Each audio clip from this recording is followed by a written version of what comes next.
Welcome, Autobots and Decepticons. My name is Matthew Flynn, the Gladiator of Chaos, and I am joined by Troy Pacelli, also known as the Carton the Klingon Cleric, and Annette. Oh, God damn it. We were just talking about the lag Oh, that you're going to be going through today. Okay, Netta's network is here. There we go. I've got it out.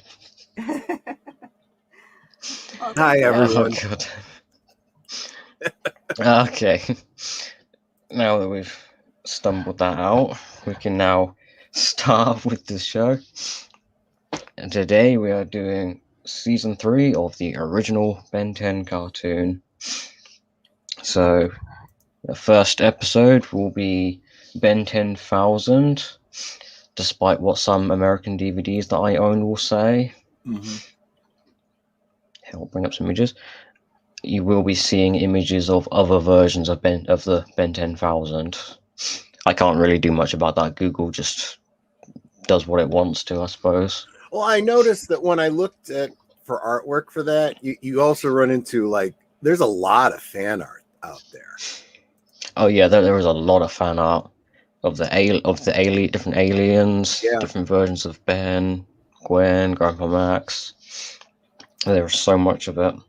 Well, the thing that bothers me is when I'm looking for something specific. So if I put in Ben 10 Gwen, for example, I don't want to see things that have absolutely nothing to do with her. I don't want to see a picture of the van of the motorhome. I don't want to see pictures of Grandpa. I don't want to see pictures of Ben. I don't want to see pictures that have absolutely nothing to do with the show. Just show me Gwen. Yeah, I think you have to be very specific about what you're searching for. Oh, what I've been doing is I've been typing in the actual year of the show. I don't know if that makes much of a difference. Or clearly it's not made too much of a difference because you can see various versions other than 2005 one. So I first learned how to do Boolean searches, and it's like Google doesn't pay any attention. Yeah.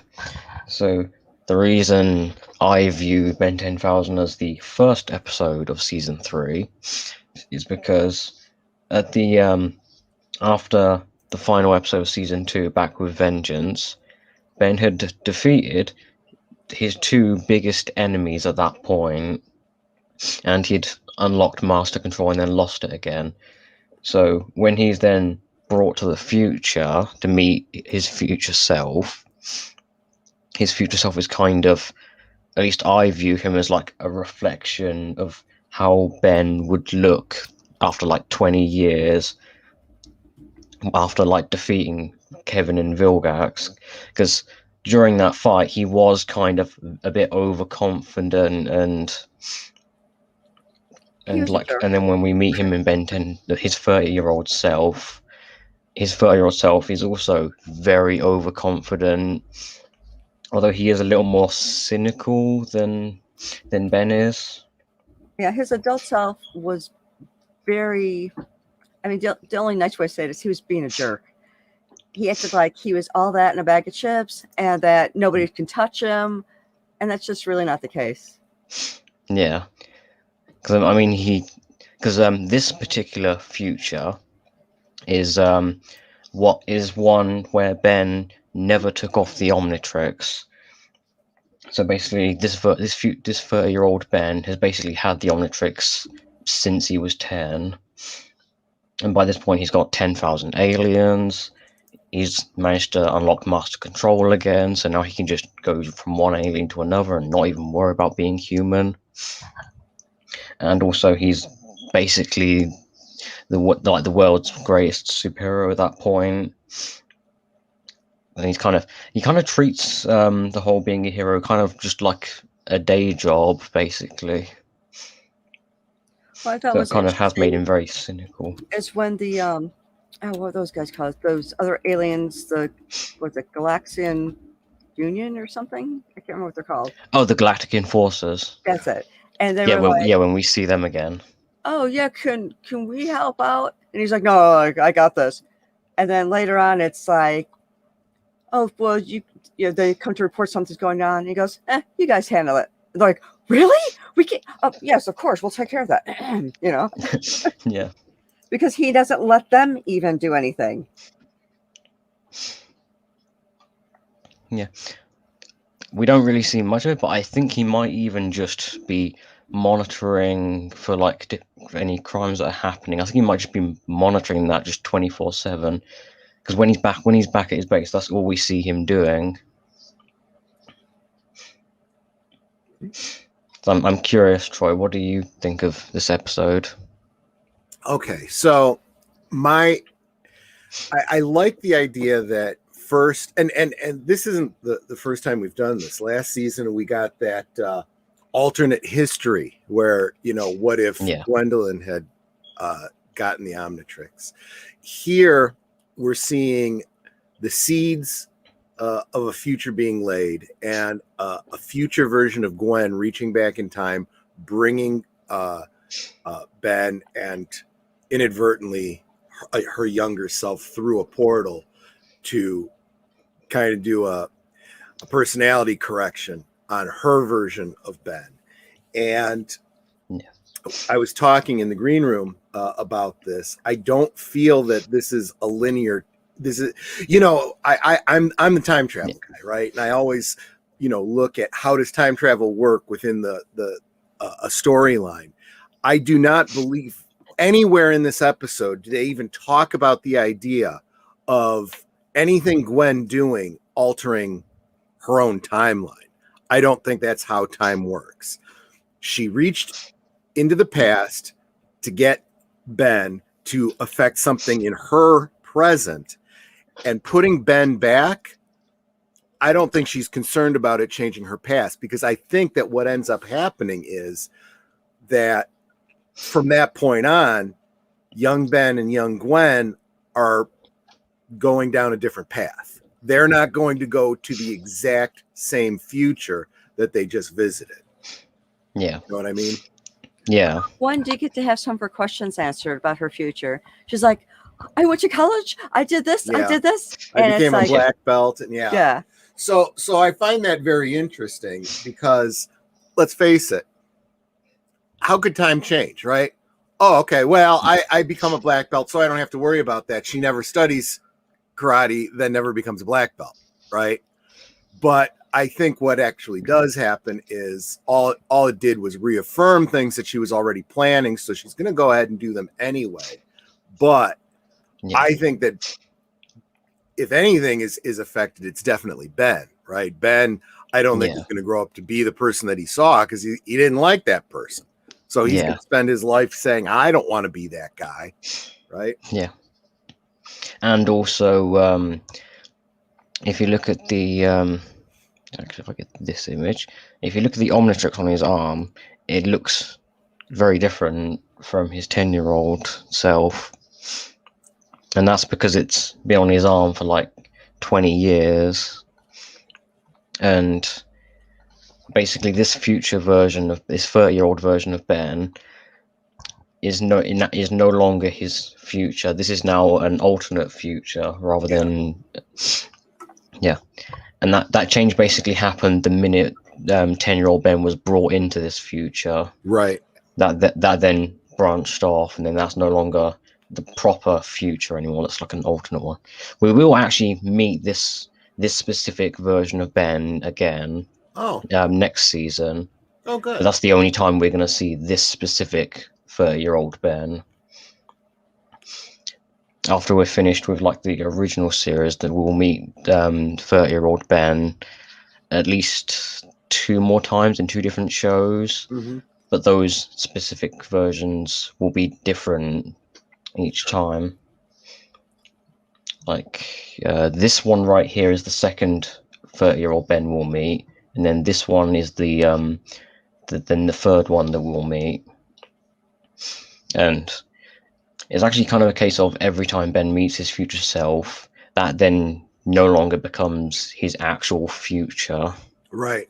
So they are consistent with the time travel element. Every time he sees a future version of himself, it alters his perception, and therefore he does not end up becoming that exact same version. What I did like is that Grandpa is still around at age 80. Yeah. That was nice. Right. Yeah. And had some changes.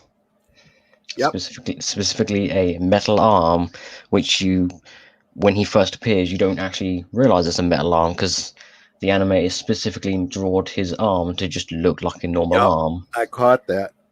And then later on, it'll be drawn to look more mechanical, and then it'll kind of shift back and forth between looking like a normal arm and looking mechanical. Yeah. See, I like it looking like a normal arm because then there's that element of surprise of, look at my arm. Yeah.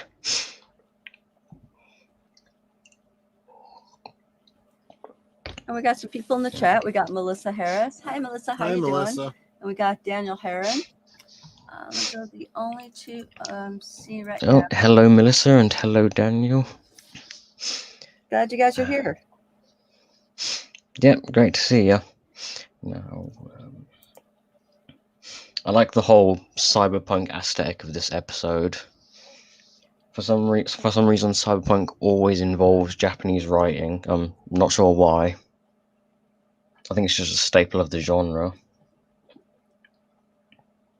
I also noticed that 30-year-old Gwen, she has the charms on her arm that present-day Gwen destroyed, and then the red ones were also destroyed. So I'm curious how 30-year-old Gwen got them. Although it is a 20-year gap, so I suppose there's enough time for something to happen where she can then get them back again. That also is one of the reasons why I would have preferred Gwen actually keep the charms back in season 1.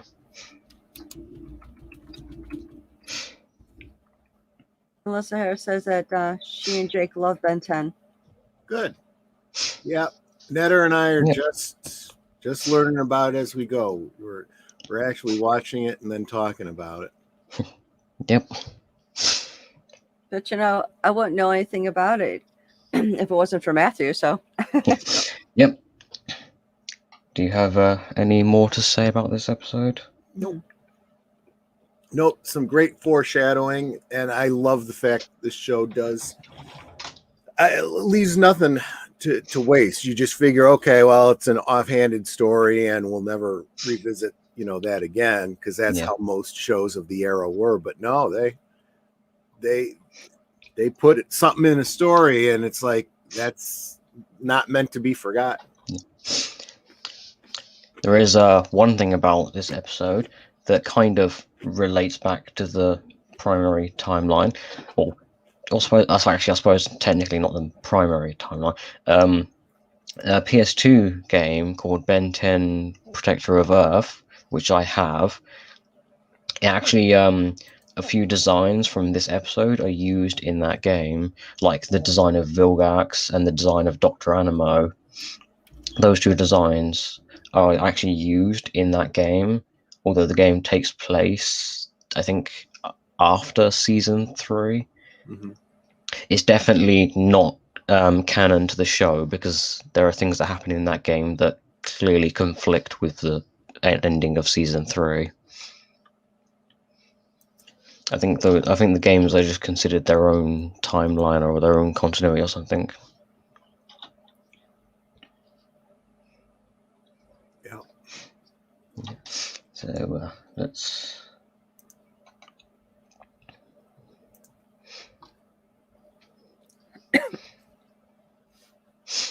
Okay, let's move on to episode 2, Midnight Madness.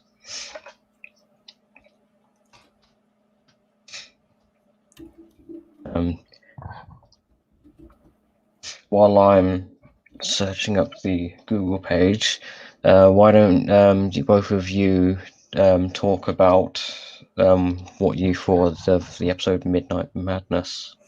Okay, Midnight Madness. That was, let me think.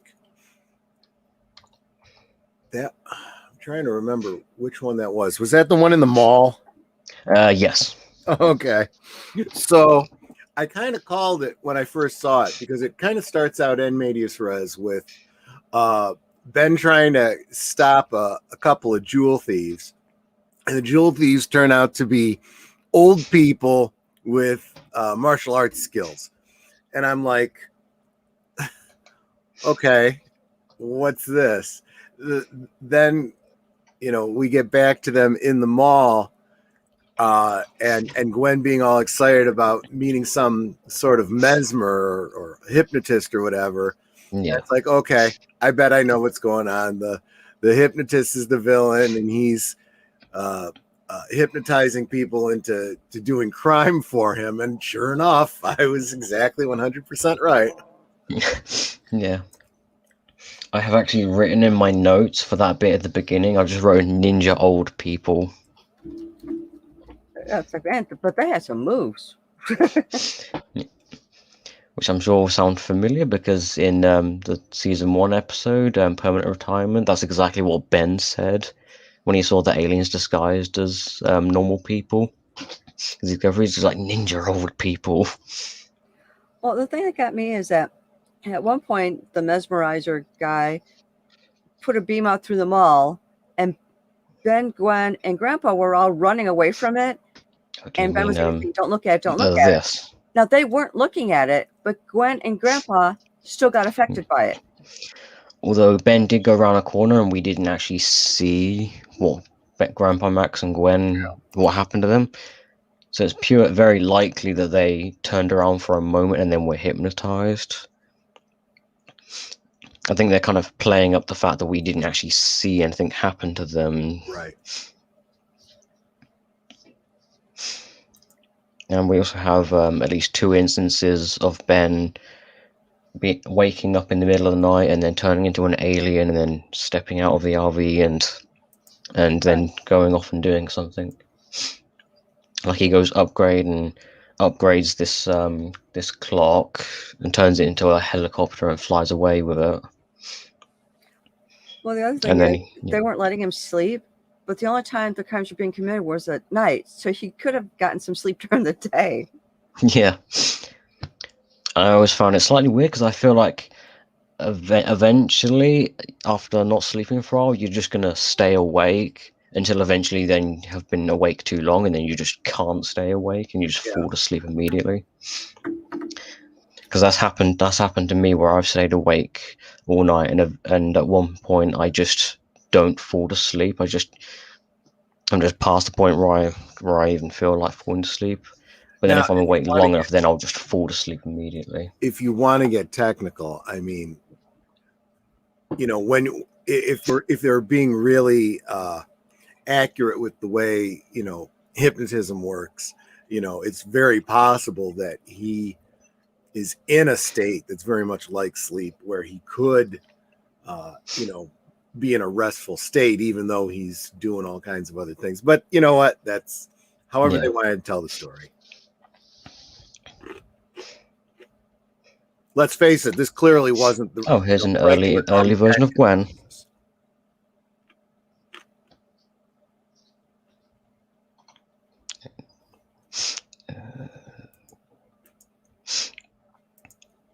Yeah, we have Subliminal, I think is his name. Subliminal. In fact, that was the first tip-off that I'm like, okay, no, he's the villain. He's got a scar on his face. He must be the bad guy. Yeah. Sadly, that is not something that we can do over here in the UK anymore when it comes to I movies. Heard about that. It's ridiculous. What's that? Yeah. Even over more in the because UK, I have they're not scars and allowed I'm not offended by it. They can't depict villains as having scars or anything like that because that's, defamatory to people with scars or something. It's like, you know what? I'm sorry, but, all different people can be all different things. You have a scar, you can be a good guy, you can be a bad guy. You're a person of color, you can be a good guy, you can be a bad guy. I mean, it's just the way it is. Yeah, look at Tyrion Lannister. He had a scar. He was a good guy and a bad guy. Yeah. Well, yeah, he was kind of both, right? Yeah. And you're not born with a scar. You get a scar later on. Yeah, it's usually part of a story. And, I even heard a bunch of actors in the UK say, there's a problem there. You have now just severely limited the roles that we can get. See, now Jason Momoa has a scar that goes through his eyebrow, and he said that's the reason he's gotten the roles he has that he wanted, because they look at that scar and they're like, oh, that's perfect. That just gives you that look we're looking for. Yeah. And what's her name? Jennifer Grey.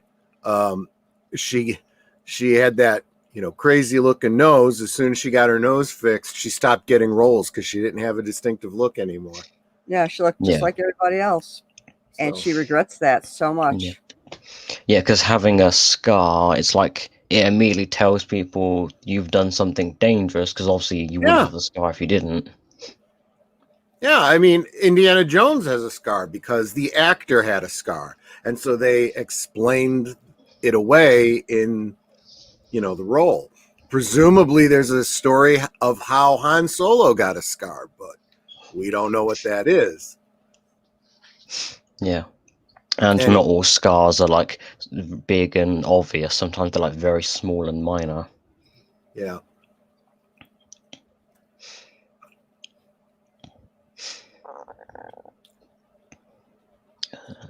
Yeah, I have a couple small scars. I've got one like just under my eyebrow where I hit my head, and you can't really see it because my eyebrow kind of hides it. But there's a small scar there. I've got one on my wrist. You're hovering right by a picture of the clock that becomes important. And I have to wonder if that wasn't the whole reason for the story. I'm like, I honestly feel like somebody saw something like that in a mall and was like, yeah, that's kind of like, a clock on a chain, like something someone would use to hypnotize people. Can you imagine somebody hypnotizing everybody in a mall that way? And boom, you got your story. Yeah. I feel like the people like up here who are on the other side of the clock wouldn't be affected because it's not facing them. So I feel like there would be like not necessarily half, like not let's say 50-50 of people who are hypnotized and people who aren't hypnotized. Yeah. But I feel like there'll be more of a split between the people who have been hypnotized and who haven't. And see, again, I think it's a difference between how hypnosis works in the story and how hypnosis really works. Because the way hypnosis really works is actually Ben had it right when he's like, I can't be hypnotized. Well, if you go into it saying you can't be hypnotized, you probably can't, because it's not that the person hypnotizing you has any power over you. It's that they are guiding you to do something, a skill that you have yourself. You have to choose to do it. Whereas this is the whole hypnosis trope where the object that I have puts out some sort of blast or waves that cause you to be hypnotized. My dad, when I was a kid, he actually used to have an act with the magician Marshall Brodeen. My dad was a hypnotist, and he only did this when I was very young. I got to, about age 4 or 5, and he stopped doing that. But I remember him hypnotizing me and my sisters to like just raise our hands. And, we're all like, oh, you're not going to make us do that. And sure enough, he'd go, well, look over at your left hand, and your hand would be raised. And it's like, wait, when did that happen? How did that happen? Because he hypnotized us to do it. And young minds are a lot more susceptible to those suggestions. But he wasn't asking me to do something I wouldn't normally do. So, of course, raising my left hand, my mind didn't find anything wrong with that, so it did it. Now, if he asked me to start doing, cartwheels or flips or something, that's something I didn't know how to do. So you wouldn't have been able to do it. I wouldn't be able to do it. I'd be this big lump on the floor. But anyway, I think it was very clear from this episode that the way it was working was he created a device that literally caused him to be able to take control of people. So yeah. Actually, we don't get any information of where he got the watch or if he made it himself. I've noticed that when we don't have a storyline that deals specifically with aliens, alien technology, stuff like that, there is no clear explanation of, where where what's his name gets his genetic abilities to make giant frogs, or how magic works in this world and stuff like that. Part of me was just assuming, okay, this has something to do with some sort of alien tech, but it never comes back to that. So you kind of have to go, I guess these things actually exist in this world. Yeah. I also noted that the Omnitrix timing out snaps Ben out of the hypnosis, and I'm curious if that's the sound of the Omnitrix timing out, or if the fact that he's turning from one form to another that snaps him out. Well, I was wondering about that too. And there's a couple different levels to this. First, the Omnitrix itself is like a watch that has some control over him. So there could be that element, right? But you also have to be open to sometimes things that aren't otherwise shown are explained by a single line of dialogue. I think it was Gwen who said, it was either him or Gwen that said the sound of the Omnitrix is what does it. If they say it and there doesn't seem to be any reason for it, you almost have to take it as that's the writers telling you that that's the case, or that's how they conceived it, or whatever. Right. And didn't Gwen say something about Ben changing, or Ben waking up from his sleepwalking because the Omnitrix timed out? Right. So Gwen says it, so it must be the writers actually communicating that to us for whatever reason. So, but what I found interesting was, and it was another one of those clever things that Ben comes up with, of all of the creatures that wouldn't be affected by hypnosis, the plant creature. I'm like, okay, so I guess in this world, plants can't be hypnotized. Well, how do you hypnotize a plant? Well, I would argue, how can you not? I mean, isn't a consciousness, regardless of whether it's animal, vegetable, or mineral? But whatever. Yeah. And plants don't have eyes or any method of seeing that we know of. Of seeing, especially since this is putting out waves that come in through the eyes. Good point. Yeah, there's that. But then, by the same token, the dog creature shouldn't have been hypnotized either. Wildman doesn't have. Yeah, because he sees through slits on his neck, and his vision is like sound based. Kind of resembles the way the Predator sees in in Predator. Right. But I got the impression it was the kind of thing where he's not seeing through visual stimulus. It's like his brain putting together things like scent and sound and stuff. So more like the way Daredevil sees. Actually, that makes sense considering when Ben had a cold back in the first season, Wildmutt couldn't see at all. Right.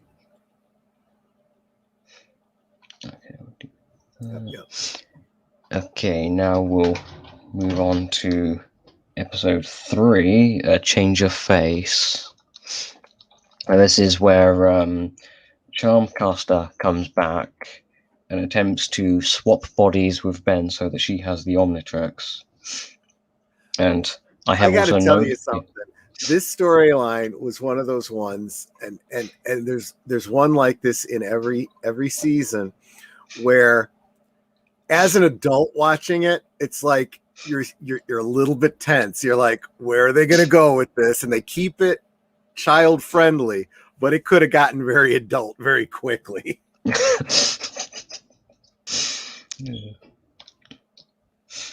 I have noted that this is basically the plot of a Star Trek episode. I've Runabout Intruder. That's it. Right.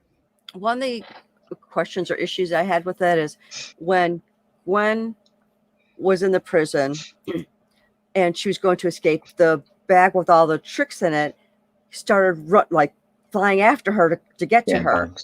But then later on, when what was her name? The Charmcaster.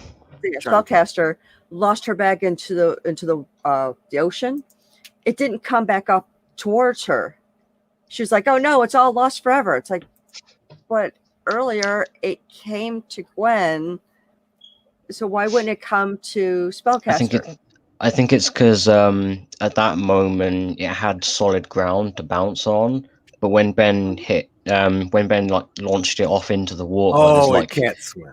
yeah, it's like there's there's no shallow water there. It's just a lot deeper there. So I'm thinking the bag must have just sank to the bottom, and then probably tried bouncing along the surface of the bay, maybe.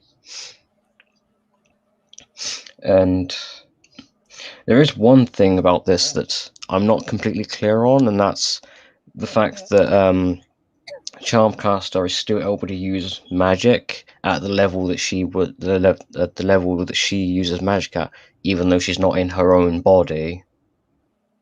She did comment on that. She said that she wouldn't have been able to do it if Gwen's body didn't have a magical aura already.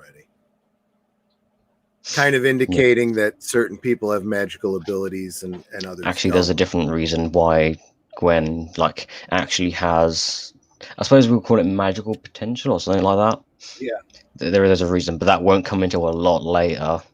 And also that reason could definitely come across as a bit retconny, so I thought based on the previous encounter with her, you kind of got the, because she had magical abilities previously, it kind of like was in her or whatever, Yeah.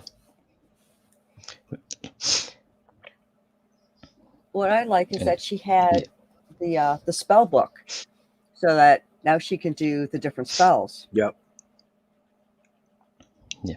I also like that when Charmcaster is in Gwen's body, she like plays up the fact that she technically is Gwen, but isn't really.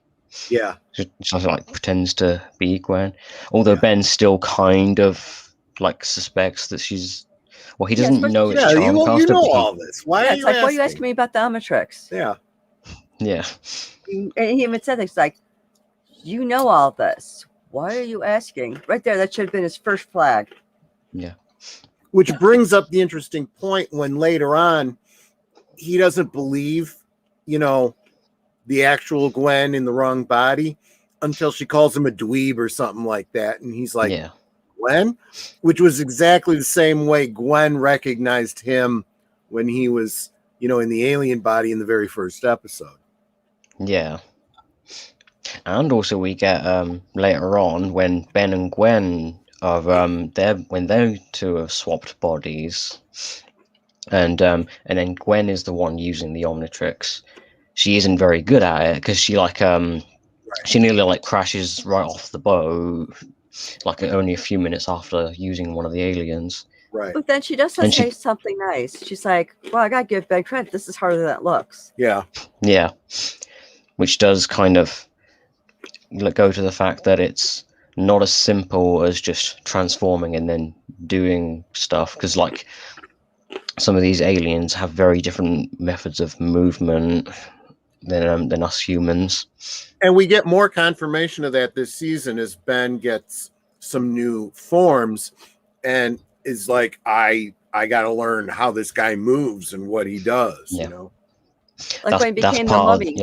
And one other episode, it's like, what does this one do? I got to figure out what this one does. Yeah, because Ben does that with pretty much every alien that he transforms into, or when he first transforms into them. Obviously, the other ones that he started with, he's had enough practice with them that he doesn't have to think about what to do. Because the Omnitrix is supposed to download the instincts of the species that he's turning into, but because the Omnitrix is a prototype and also it's not working properly, that means that feature isn't happening. So he's basically turning into a different species with no understanding of what to do. Yeah.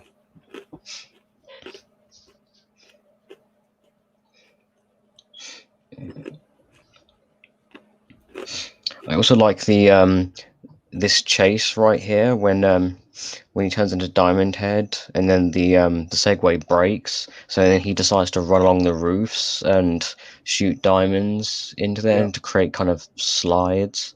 That kind of reminded me of Iceman before Marvel turned him gay. Yeah.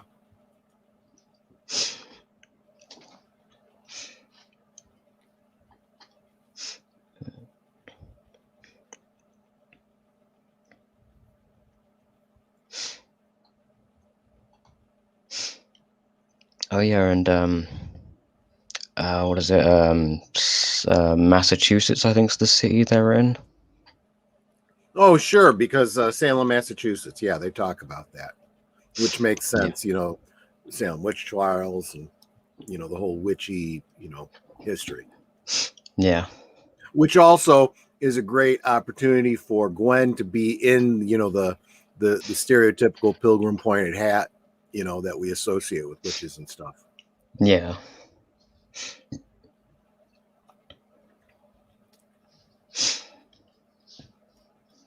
Yeah, and after Ben and Gwen are in their own bodies again, we then see Ben as Cannonball. We see like the very clear difference in skill between Ben and Gwen when they're using the aliens. Yeah. Which is kind of, I suppose, a contrast to the Gwen 10 episode. Right. Yeah. Although in that episode, Ben did admit Gwen was better in more of a defeated sort of way, rather than a genuinely admitting it. I can also kind of give some latitude to the fact that we're talking about two very different circumstances that Gwen was under, right? She's experiencing it first time in a very similar way that Ben did. So she's picking up the skills, thinking it through the way he did. Whereas in this case, she's already under pressure, fearing for her life, not even realizing what's happening at first, Yeah. So, yeah, I kind of get that. And we get like with the moment where Gwen is Cannonball and she nearly crashes right off the boat.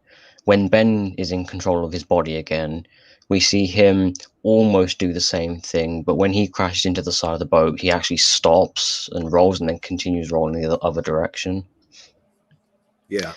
I'm pretty sure that was done like as an intentional, here's Gwen not being as good at it, and then here's Ben who's been doing this for like months now. Yeah. With this particular form, exactly. Yeah. And he was picking up objects while he was in the ball form.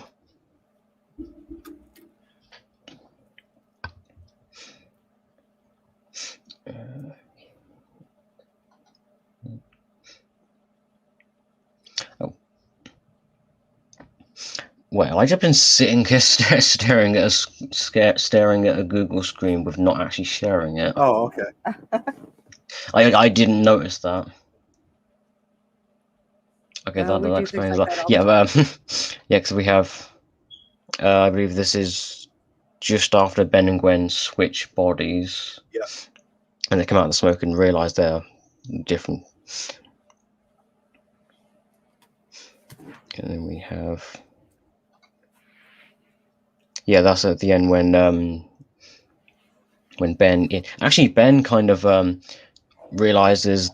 somewhat realizes that Gwen isn't completely useless, because when he's in her body, he kind of somewhat picks up on what she can do. Although I don't know how he exactly like instinctively knows what to do, unless some of the acrobatic stuff Gwen does is just instinctual at this point. Well, and that's kind of how physicality works. I mean, they talk about muscle memory, right? I mean, he tries to do something and the body just knows how to do it, Exactly. Yeah. And also this bit where Gwen first realizes she's in Charmcastle's body and she's just doing all sorts of weird gestures in front of the glass. Yeah. I don't think she realizes that's her. And then suddenly it's like, wait, that's me. Yeah, exactly.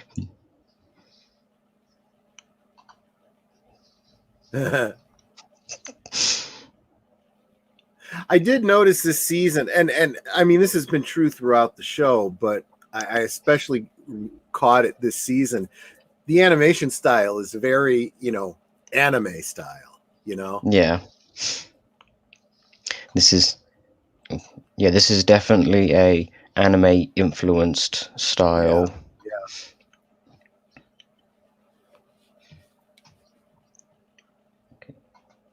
Okay. That's how I meant to do that. Yeah. Okay, and episode 4 is Merry Christmas. This was a noodle scrambler, let me tell you. Again, another one without context, right? It's like no clear explanation. Is this an alien? Is this some kind of technology? Where did the technology come from? But it's very time travel without being time travel. Yeah, because I expected that the elf that was helping them, when he said it was from 1932, that when everything went back to normal, he'd still be a little kid, but in our time. Right. But yeah, he goes But back. They fixed it very nicely. Yeah. Yeah, it's because all of the elves are kids who have come into this Narnia type realm, is probably the best way I can describe it. Or Narnia TARDIS type realm. And all the kids that come into, when they stay in there long enough, they then turn into elves. So all these different kids are all from different points in time. That's why when was it Goodswin, I think's his name, the one who says he's from like the 1930s.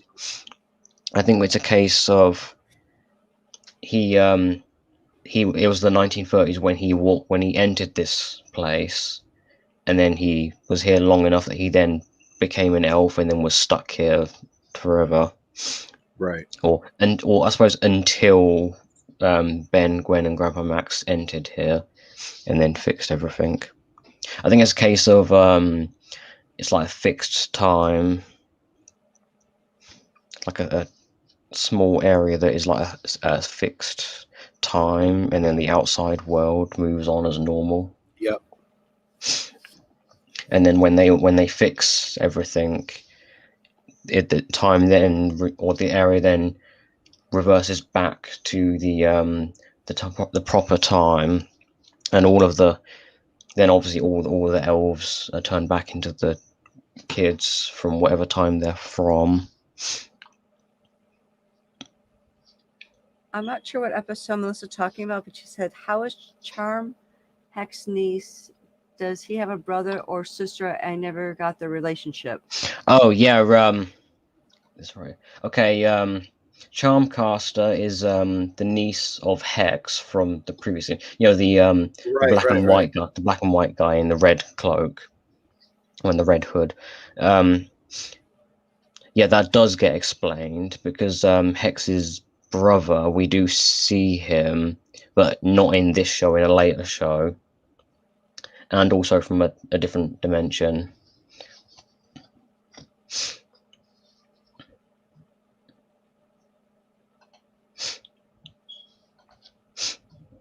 You know, there are so many times when the episode's coming to the end, and I expect the bad guy to go, "I would have gotten away with it if it wasn't for you meddling kids." Right, exactly. Yeah.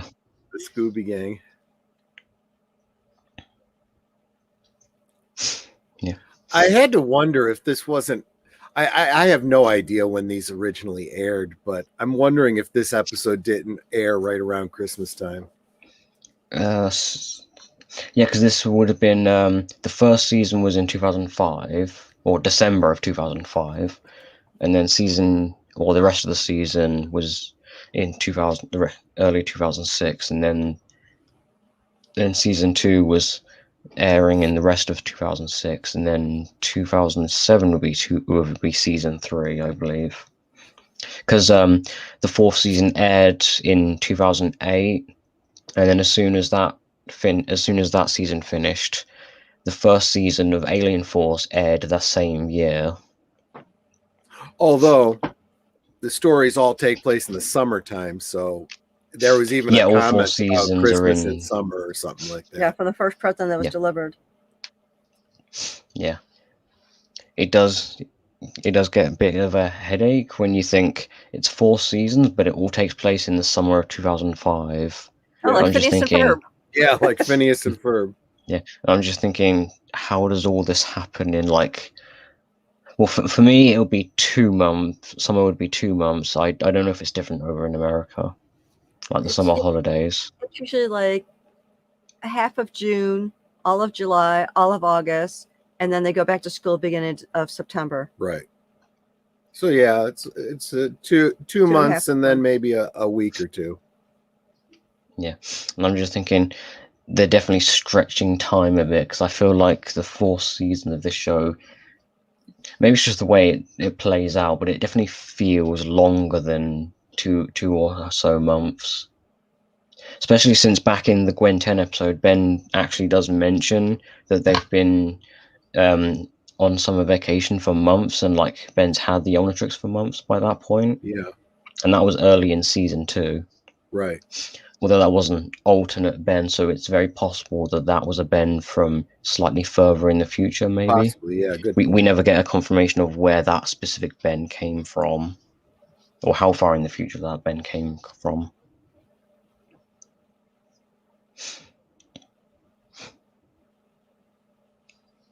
You know, we have the giant. Actually, there's one part of this episode where they're inside the jingulator, I believe they call it, the big machine. When he turns into grey matter and goes inside it, the inside of that thing looks like a video game level, and I'm surprised that that wasn't included in any game.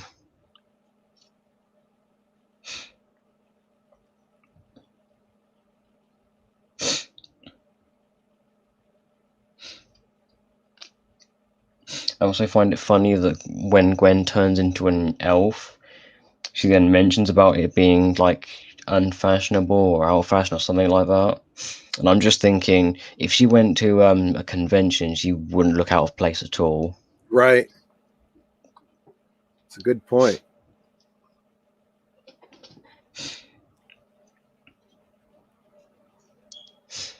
Yeah. Anything else on this episode before we move on? Nope. Okay. Next we have Ben Wolf. And this is the first episode where Ben gets a new alien. I do like the way this specific transformation plays out. And there is actually an explanation as to why it plays out like this.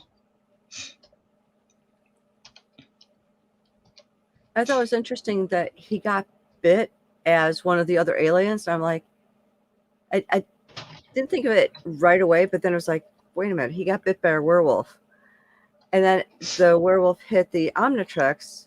So I'm like, okay, how did that affect it? I thought maybe it broke in some way, but that turned out not to be the case. Right. Okay. It was very interesting. It actually somehow the Omnitrix picked up the DNA of this werewolf.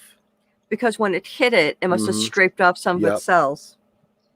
Yeah, because the wolf, or all of the aliens in Ben 10, they all have like actual species names. Mm-hmm. They're not spoken too often. The werewolf is called a Leboan. That's the name of the species. But yeah, this werewolf. The reason that nothing happened when he bit Ben as Wildvine is because he didn't actually break the skin. Also, it's not an actual werewolf. Yeah. It's because it's an alien that looks like a werewolf, so it doesn't actually function as a werewolf would.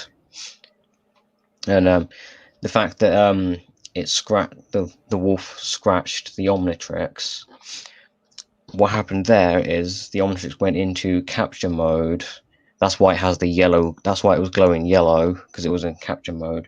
Although the reason Ben, instead of just having the DNA or the alien DNA available, he slowly turned into the into a Leboan in stages, and that's because this is actually in the original airing of the episode. There are like pop-up trivias that tell specific bits of information about episodes, which these pop-up trivias are actually very rare and difficult to come by, like in actual physical copies of them, because there were DVD copies of episodes with the pop-up trivias, but they're very rare to get. The only way to find them is to search up images of them on Google. But yeah, the pop-up trivia for this episode says that the Omnitrix is stuck in standard mode and capture mode. That's why Ben slowly turned in stages rather than just transforming straight away.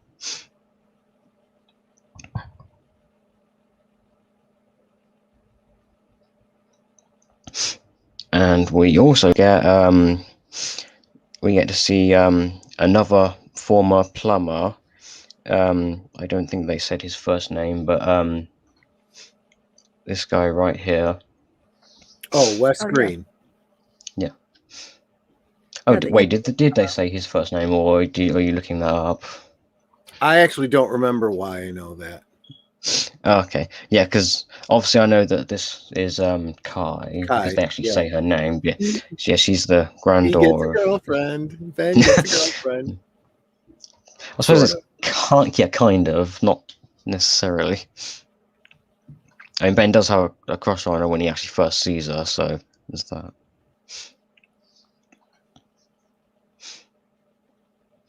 I also like the detail that when Ben first starts transforming into a Leboan, they first assume that it's like just a normal werewolf curse. Yeah, I do like that little detail.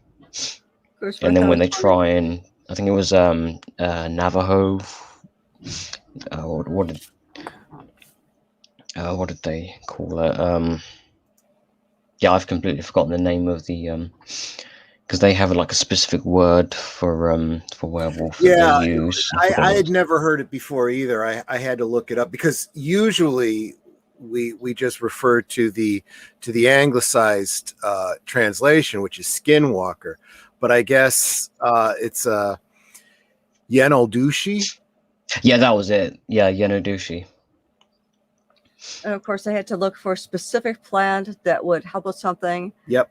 Yeah. And of course, it was funny. That's what got me really excited, because the specific plant name he refers to Arbol del Matrimonio. And I'm sitting there going, tree of marriage? Well, it turns out it actually is a real thing that really ties to the lore of skinwalkers. It's a plant called Paraschia lynchnifora, which is it translates as marriage tree, but sometimes they say marriage cross. And it's a type of cactus that's indigenous to Central America. I was actually kind of impressed, and yeah, it apparently the sap from this plant, if you spread it on a silver medallion and place it on the heart of a creature, it cures them or prevents them from changing. And of course, Gwen's going around going, "We're never going to find this plant," and then she sits on one and gets stuck to her butt. Yeah, it's actually widespread throughout southern Mexico. Yeah. I always find it funny when they're like, "We're never going to find the whatever," and then they just happen to stumble upon it because someone trips. Yeah, immediately after saying that, yeah. I've also added that in this episode there was purple lightning, which is obviously more important for later episodes. Right. Yeah. Yeah, just when you think the story is a one-off, you then realize it's actually tied into a larger arc. Yeah. Yeah, the show definitely prefers sticking to one-off episodes rather than long, continuous short season arcs. But it makes it more interesting when you think it's just a one-off, and that's like, wait a minute, this is tied to that episode, 2 episodes ago, or something from last season. And it's like, oh, this is cool how they connected this. So sometimes those little things like that make it a lot more interesting. Yeah. And also we have other details that make this specific werewolf very clearly not just a normal werewolf, because its face can split open in where's an Yeah, it image of kind of it? reminded me of the Demogorgon from Stranger Things. Okay, where is the image? Okay, I'm just coming across all sorts of other images. Okay, that's probably the best. That's it. That's not even from this episode, but that's probably the best that I can find, because you have his mouth splitting in 4 different parts. Yeah. What I want to know is, what is Ben's aversion of taking baths and changing his socks? He's They bring a it up all the time that he preteen kid. smells. He's a preteen I mean, boy. That's why. yeah. I mean, in no, not the previous, the change of face episodes, Gwen does mention about him not changing his socks, and he did respond with, "What's the They're point? just They'll gonna just get dirty again." So what's the point of eating? You're just going to get hungry again. I mean, that Right. doesn't make a lot of sense. I mean, he is a 10-year-old, so I Yeah. don't expect consistency. Well, it's like the episode where he meets his adult self and his adult self don't touch anything. He's a 10-year-old. Of course he's going to play with the skateboard or hoverboard or whatever. Yeah.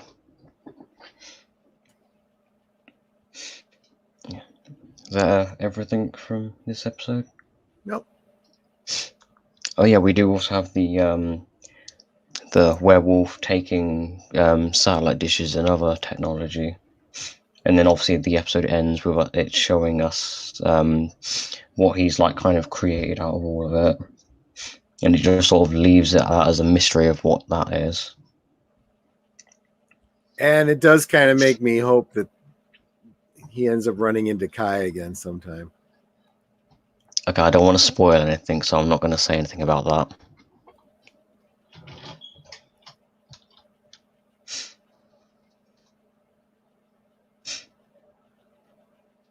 Okay, yeah. Next episode is Game Over, which I suppose you could think of this as Tron or Matrix, something along those lines.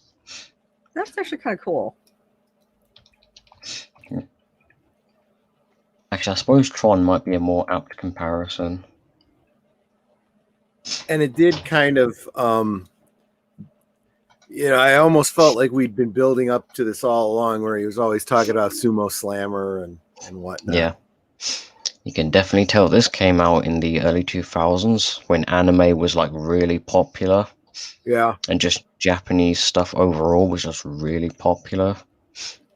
Because American companies were importing various anime from Japan, sometimes without even first checking if it even is for kids. So they ended up just censoring the hell out of various shows that weren't even meant for kids. Right. Well, I thought was great is when Grandpa shows up in the game, it's like, how'd you do that? He goes, I read the instructions. Yeah. Yeah, it's like a running joke because Gwen says that as well.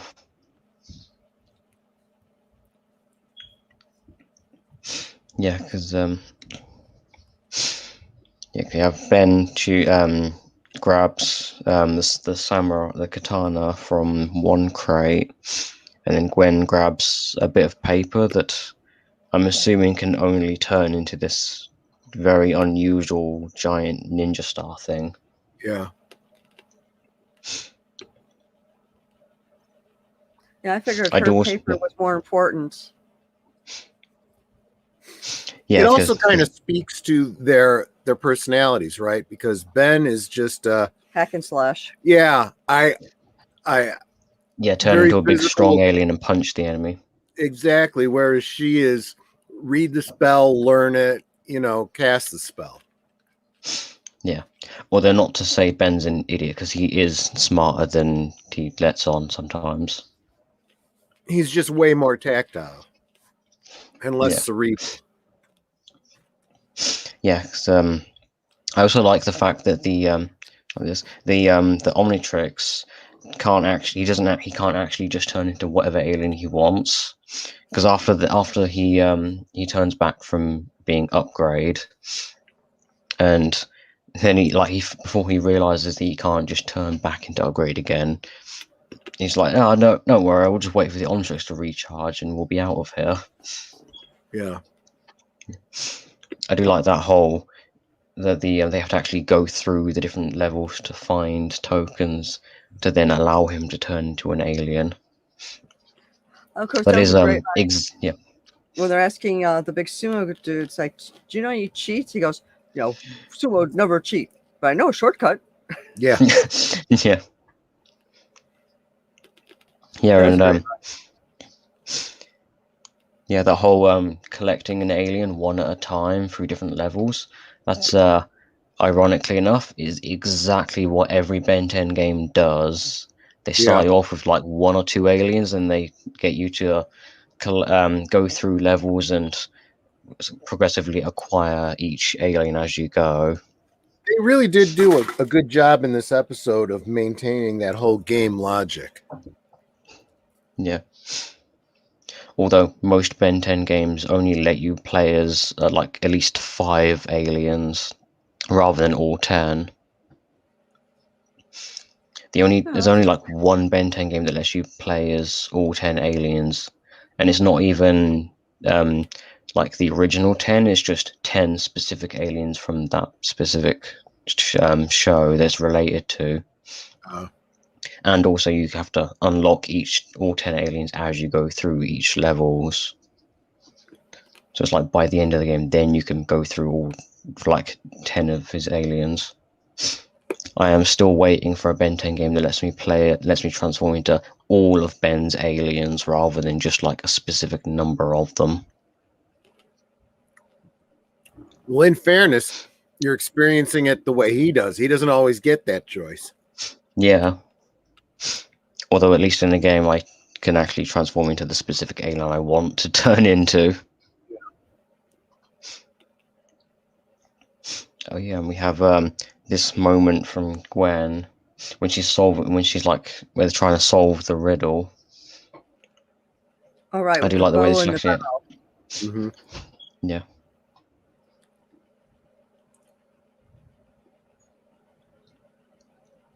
Because she's the clever one. Yep. And I think this guy is I think he's the only game character in this episode who like has some sort of awareness of outside of the game, or at least he's growing in awareness of stuff that's not the game. Right, because he's like, you're going to take me to the outside. Yeah. Yeah. Because the samurai guy Ishiyama, whenever they mention something related to the real world, he has no idea what they're talking about because he thinks he views this as like all real and it's all actually happening. Yeah. But then Kenko here is like, when he hears like them mention something related to the real world, instead of viewing like what he's in right now as the real world, he actually like he's like curious about that, and he's like he like actually has somewhat of a more broader awareness, I suppose. I did get again with parallel to Tron, I got the master computer kind of. Yeah.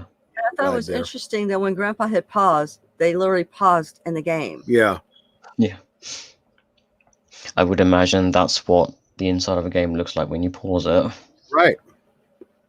Except it's weird that when the episode's playing, you can see them slightly moving slightly.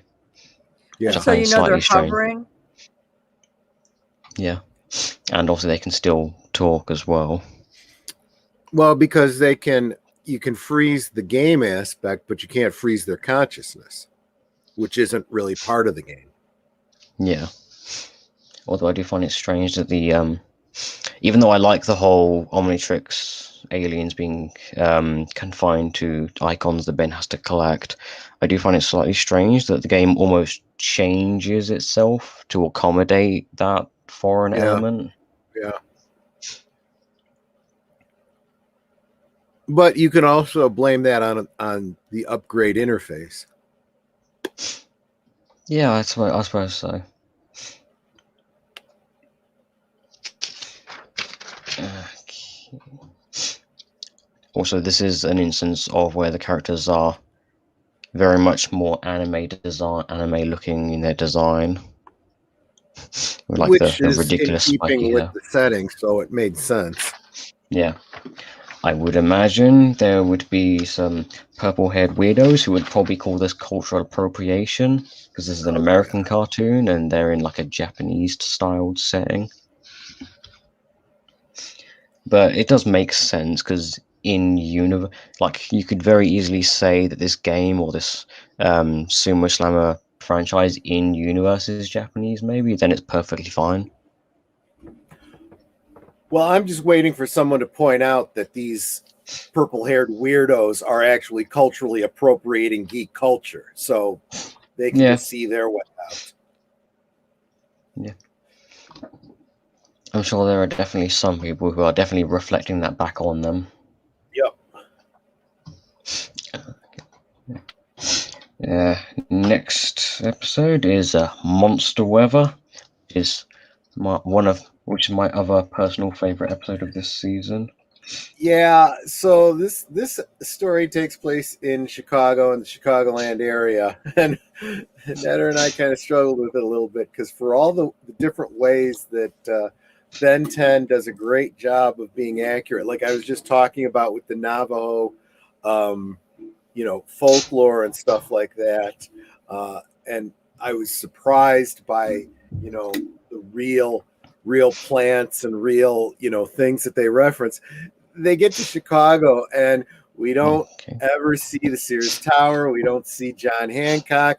They show us a very generic skyline. They show a very generic looking park.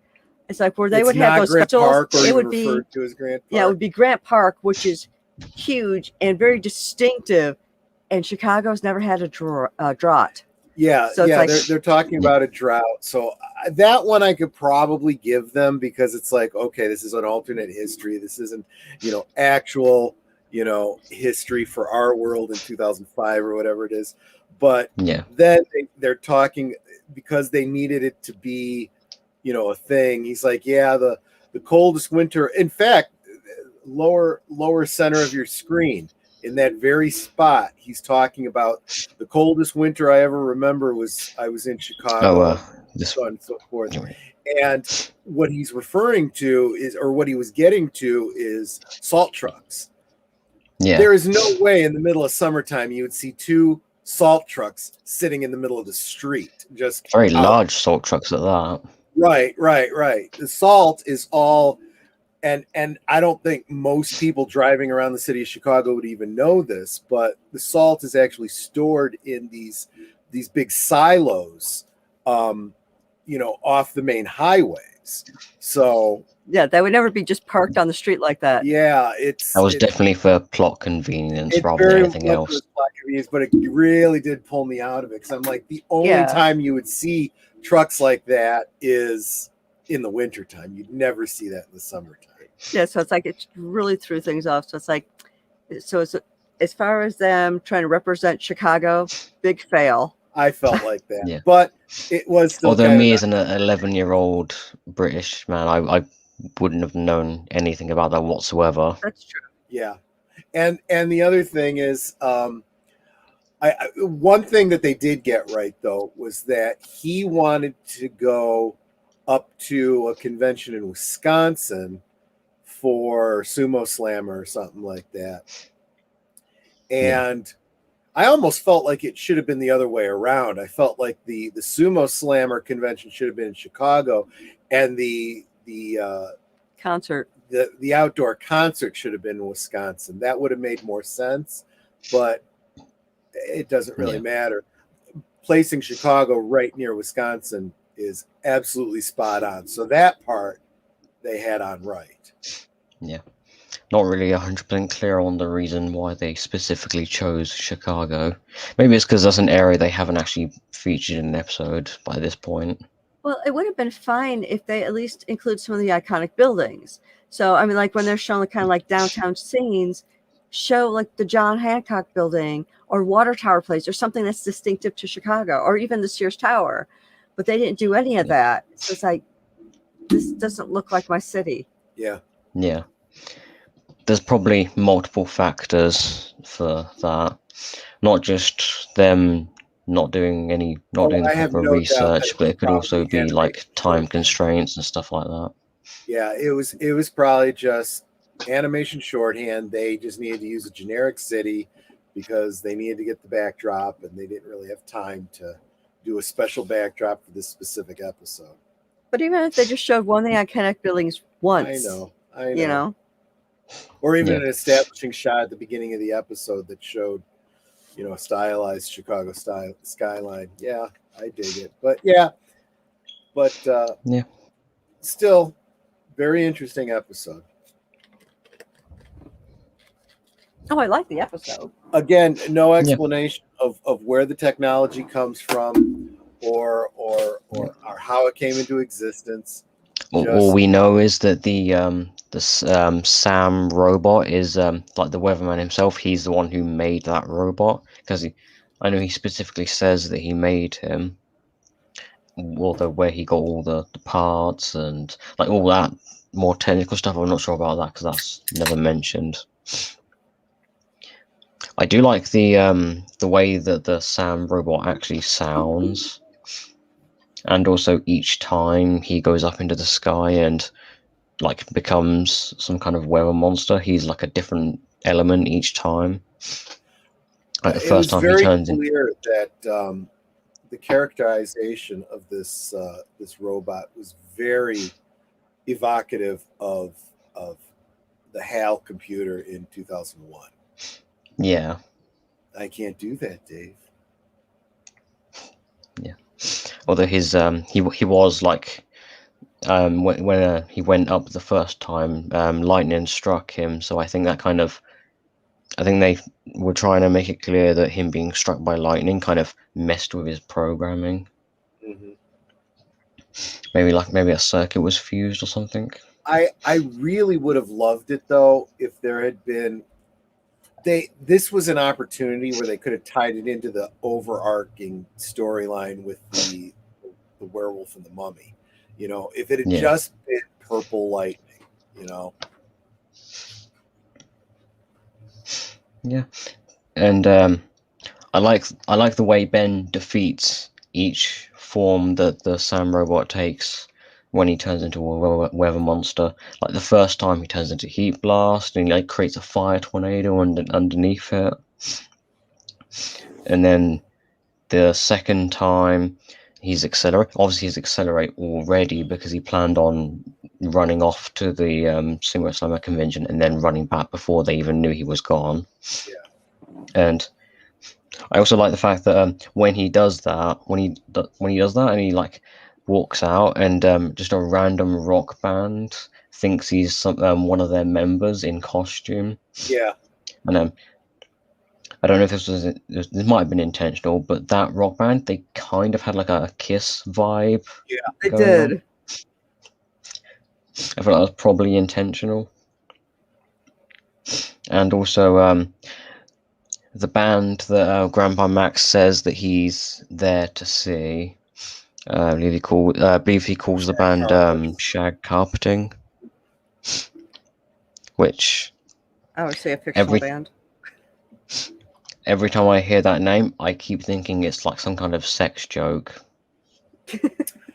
Well, see, it's funny you say that because yeah, shag doesn't have the same connotation in the U.S. that it does over there. So, yeah, actually, even when I was like 11 years old, I still thought that.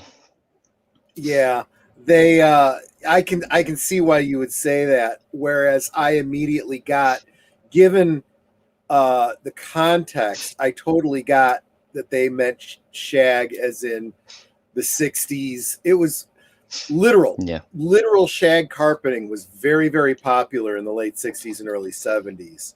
And it was just evocative of the time. I mean, you could not have decor that didn't have shag carpeting. Yeah. So, and obviously when I was 11, I did get the whole 60s vibe because Grandpa Max is dressed like that, and it's kind of got that whole vibe going through it. right. And also, I will point out over here there is a British rock band called Sex Pistols. So it's not so shag carpeting is not the most not the most rude name you could come up with, or you Sure. could like insinuate from that.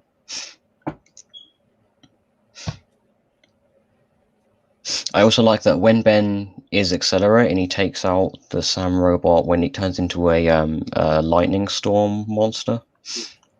I like that because Gwen tells him to that the sugar will short circuit the robot. She never says to him exactly how to do that, because when he goes up there and like jumps right into it and then starts spinning at super speed and then causes it to turn into a tornado and then funnel the robot down the tornado and into the salt trucks.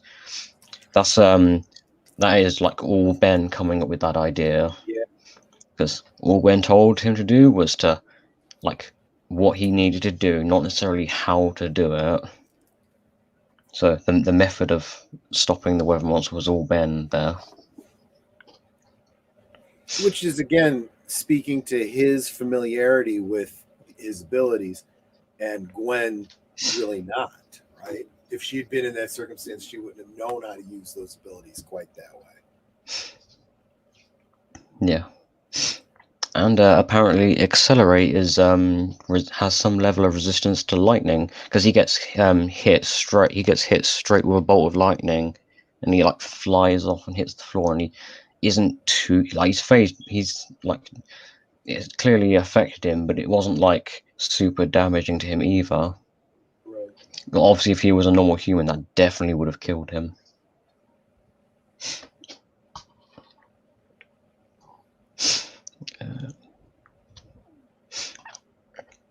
Yeah, and have the. Obviously, there are definitely moments where Ben definitely is kind of an idiot, but that's kind of more a case of you're only as smart as you know something, a specific thing, Right. and then if you go into something new that you're unfamiliar with, then you're obviously not going to be seen as like a genius. You're obviously going to be seen as an idiot because you don't know that. Ow.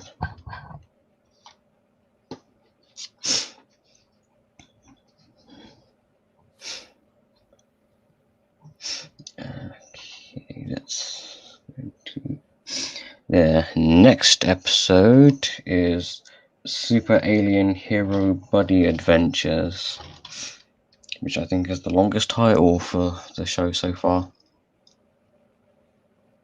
Yeah, that was an interesting commentary on the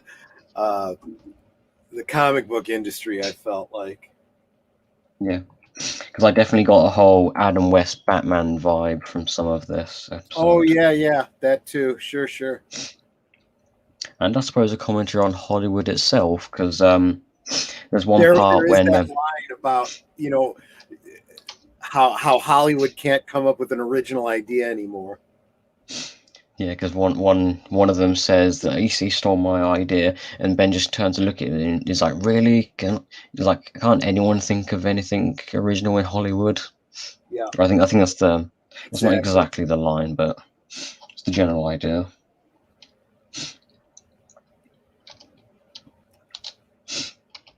So yeah, you get the whole Ben is doing a little bit of hero worshiping, and he's very biased against the guy who's stolen his alien ideas.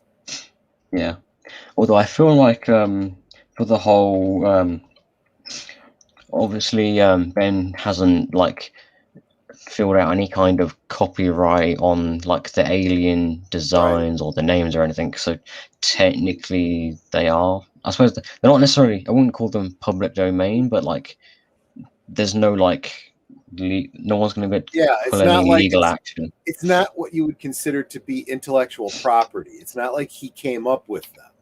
They just exist. That would be like trying to copyright horses and birds. You can't do it. They're free game for people to make characters out of. But if he wanted to kind of nip everything in the bud, all I had to do is turn into one of the aliens, go up to the guy and go, look, I don't appreciate what you're doing here. Yeah, you're painting me to look ridiculous. I would have stop. As a 10-year-old boy, I totally would have been tempted when he said, you stole these ideas from the news or whatever, and you'd be like, yeah, prove it. Well, I would have come back as forearms and said, all right, listen up. Yeah. And you could have also said, because like multiple people would have been watching the news at that point. Yeah. So when he's like prove it, you literally could have just said, "Here's a newspaper." Yeah. It's just like watch the news. There's all the proof right there. That's true. That's absolutely true. Yeah. I did find, his what was it, like forehand buddy or something like that. Yeah, I think they call him Handy Buddy. It's like very unoriginal. There's like Handy Buddy. And it's like, why is Handy Buddy Scottish? It doesn't make sense. Yeah. I'm actually surprised like how unoriginal the names are. Cause it's like Flame Buddy and Dog Buddy and Handy Buddy. It's like, could you not think of anything else for a name for these? Well, that kind of fits the whole thing. He didn't come up with anything, right? He's totally ripping off this idea from elsewhere, but yeah. And also the whole this guy being framed, and like the evidence is one of his, like a glove, and I'm just thinking, who wears a glove to draw? I mean, I understand having like one of those, like those type of gloves where it only covers part of your hand, like the part of your hand that is actually touching the paper. Mm-hmm. I'm just thinking, who puts on like an entire glove just to draw? Yeah, I mean it's a contrivance because they really just needed it as a clue for later on, but I suppose more of a red herring because it was the wrong hand. I think it was a right-handed glove, and they point out that he's a left-handed drawer.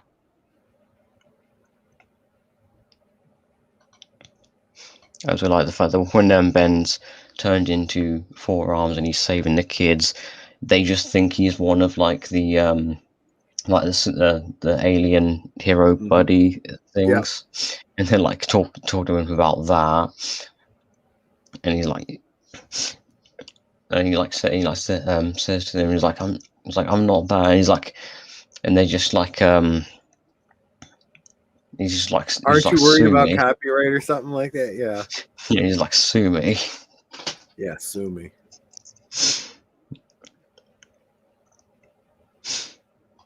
Okay, that looks very strange. Right here. Walmart's just standing up like a person. But that's exactly how it would look at a convention, I also noticed in the background that one of the kids is wearing like a T-shirt that is meant to look like heat blasts. I suppose his skin or the way he looks. Yeah. I'm just thinking, Cartoon Network very easily could have like made like actual T-shirts that look like these things, like that. They probably would have sold them. And I also like the fact that the animator, like, there's a very clear difference between the way he, like, when he's signing autographs for fans, and then the this guy Kangaroo Commando, like the way he's signing autographs for fans, because this guy's like giving them, like, I suppose somewhat of an inspirational speech about why he does this and what he gets out of it and that sort of thing, and he's even like smiling and taking pictures with the kids and stuff, and patting them on the head. It actually fell back to a trope that we saw quite often in older shows that would use the Lone Ranger, you know. Yeah. And there was this whole story about the actor who played the Lone Ranger. He used to go and sign autographs as the Lone Ranger, but eventually the company that owned the Lone Ranger title said you can't do that anymore. So he would go still in costume, but instead of wearing a mask, he'd wear dark glasses. Ah, okay. Yeah. And obviously the animators, like, he definitely, he's like does not have the same attitude towards sign. He's just like, yep, here you go, signed. It's like, I suppose in some ways treating Yeah. Yeah. And anyone who's been to a convention, you've seen that. You've seen the stars that are way more engaged and those that just totally don't want to be there. Yeah. And there's one part in the notes that I've written about the I suppose you could call it the watered down version of Ben's Aliens. I've called it the reboot directed by Rian Johnson. Because the way this guy acts throughout the episode definitely reminds me of Rian Johnson. Yep, and the way he reacts to the fans and everything.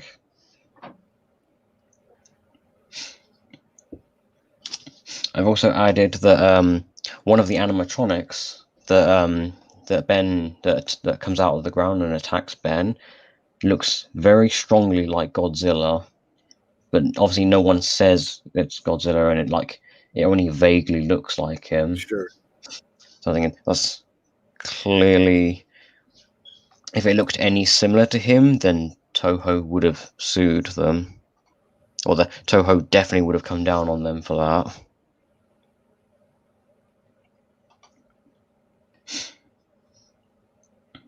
Is that everything? Yep. Okay, next episode. That's Under Wraps. So this is the now we definitely get the mummy story. Yep. That ties in directly with the werewolf. And I totally saw what you were alluding to last time about, kind of a Ben 10 version of the Universal Monsters. Yeah. Because you have the Wolfman, the Mummy. Obviously, later on we'll have Frankenstein. Notice that character. Yep. I caught right away that character was voiced by Michael Dorn. The I did not even look it up to see if that was true. I knew as soon as I heard his voice that was. Yeah, he has a very distinctive voice. I think that'll be the second Star Trek actor in this show. Who was the first? Dr. Animo, Dwight Schultz. Oh, right. Actually, Dwight Schultz doesn't just voice Dr. Animo; he voiced a few other one-off characters as well. Yeah, but so this is the episode where obviously we see more of the Purple Lightning, and also Ben, Gwen, and Max go to a farm.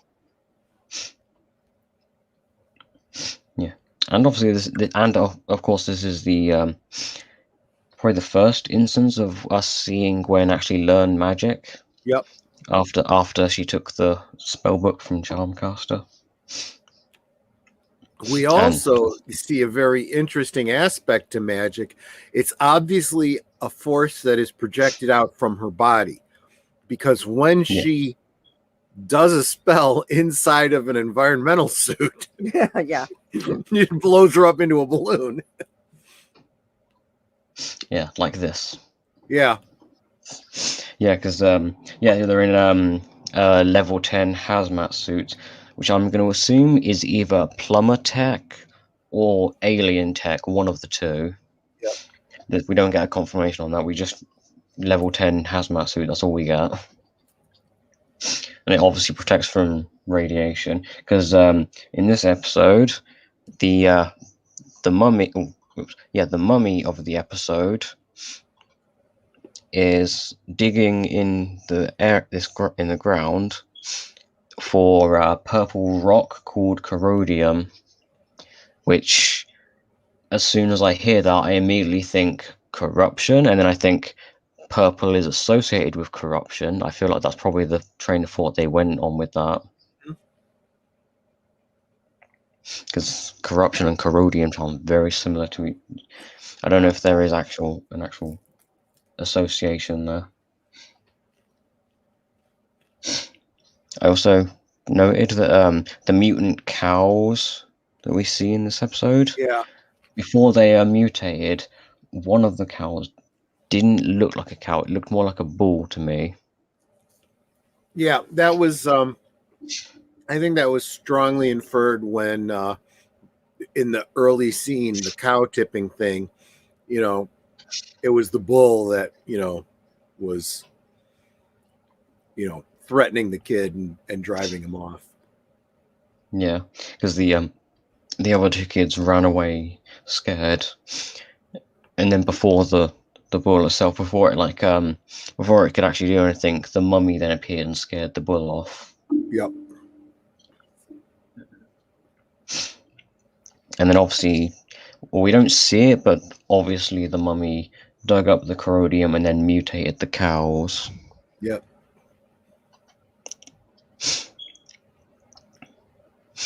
And then this is another episode where Ben gets a new alien, because as soon as the mummy's wrappings wrap around the Omnitrix, then it glows yellow and pops up and acquires the DNA of that alien.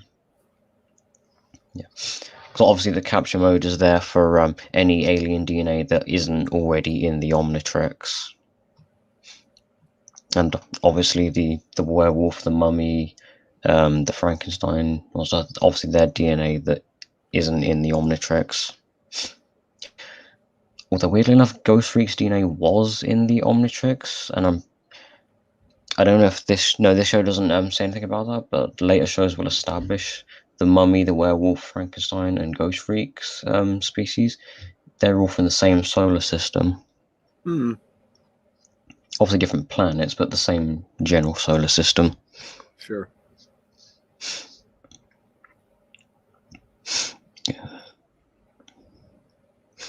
And obviously, the corrodium is most effective against organic beings, like us humans, cows, other animals.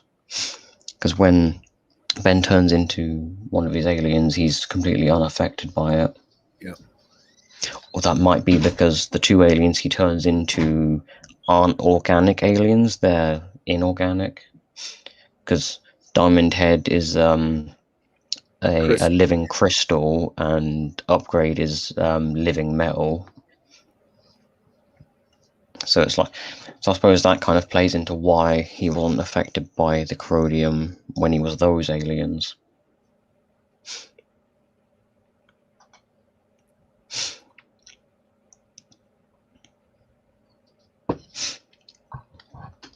And also they're in the second bit of corrodium the mummy goes after is underneath an ice cream factory.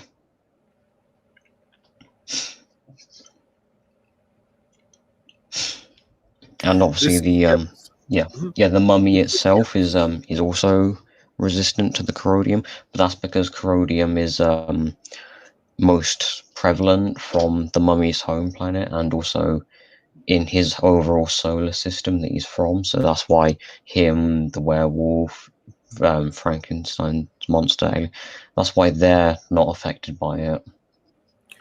And they've basically lived around it for their whole life.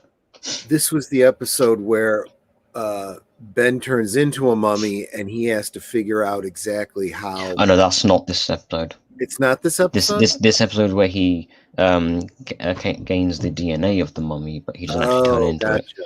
And then he turns into him in the later episode. Gotcha. Yes, the later episode where he turns into him.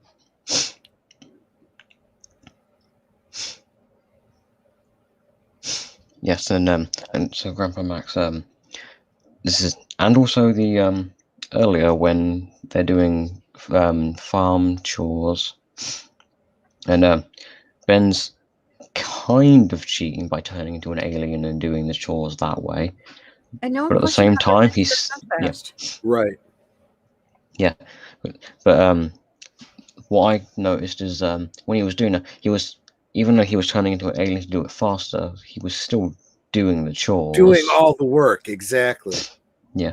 So when Yeah, he well, turned I into guess no Wild one Mutt, he was questioned actually still how. pulling. Yeah, Yeah, they he was never actually questioned how pulling they were along. doing everything so fast.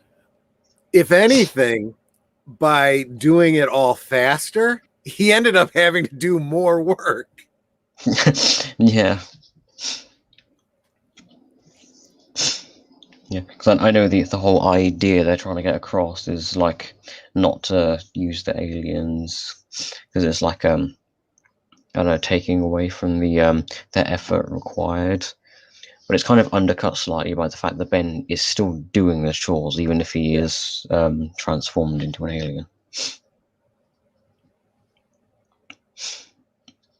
I'm surprised us talking about a wolf alien didn't summon Wolf 10 Media. In fact, at one point, and I don't know if it was this one or a later one, he refers, I think it was the later one because it's when he's a mummy. He refers to him as Wolfie. Yeah.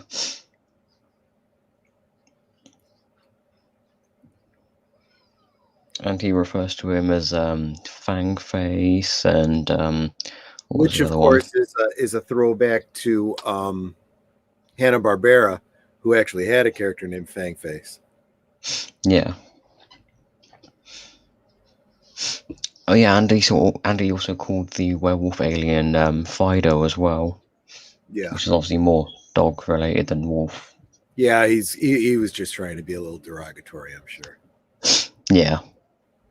I do find it weird that when both the mummy and the werewolf don't actually speak, they just sort of make noises.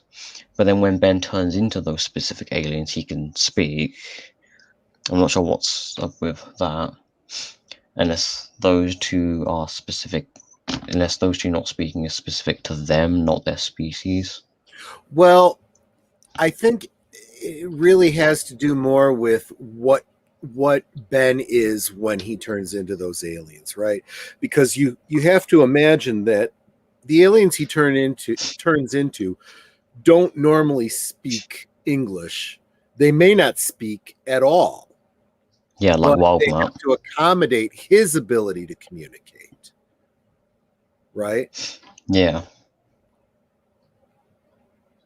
So it could be very much the same thing. These creatures don't speak the way humans do, but his form does. Yeah. I do also like the way the hazmat suits look in this episode when we see them. Like how they kind of stretch over them when they put them on. Yep. Kind of like symbiotes, from Spider-Man. I was actually thinking of like nanotech from Iron Man, but yeah. Yeah, that makes sense. And considering their technology, they probably are nanotech.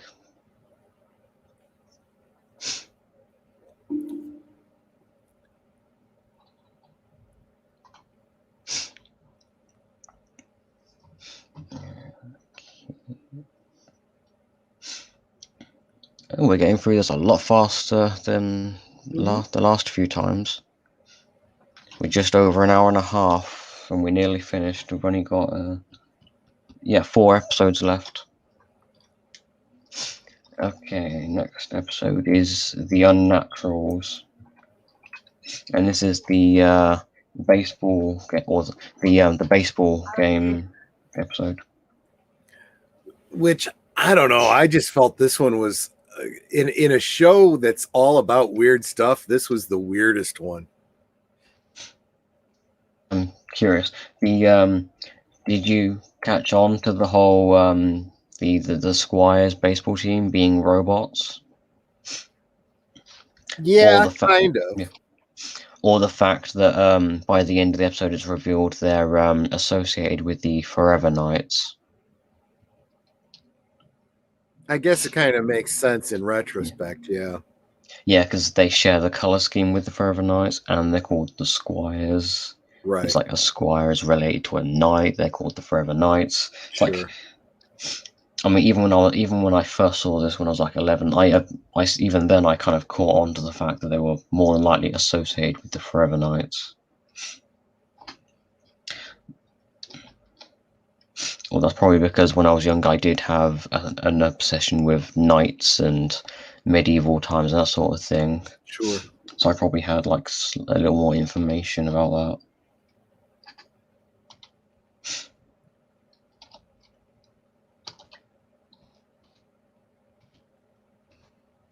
What was nice though is that Ben actually got to have a ball pitched to him that he hit, and he hit well. Yeah.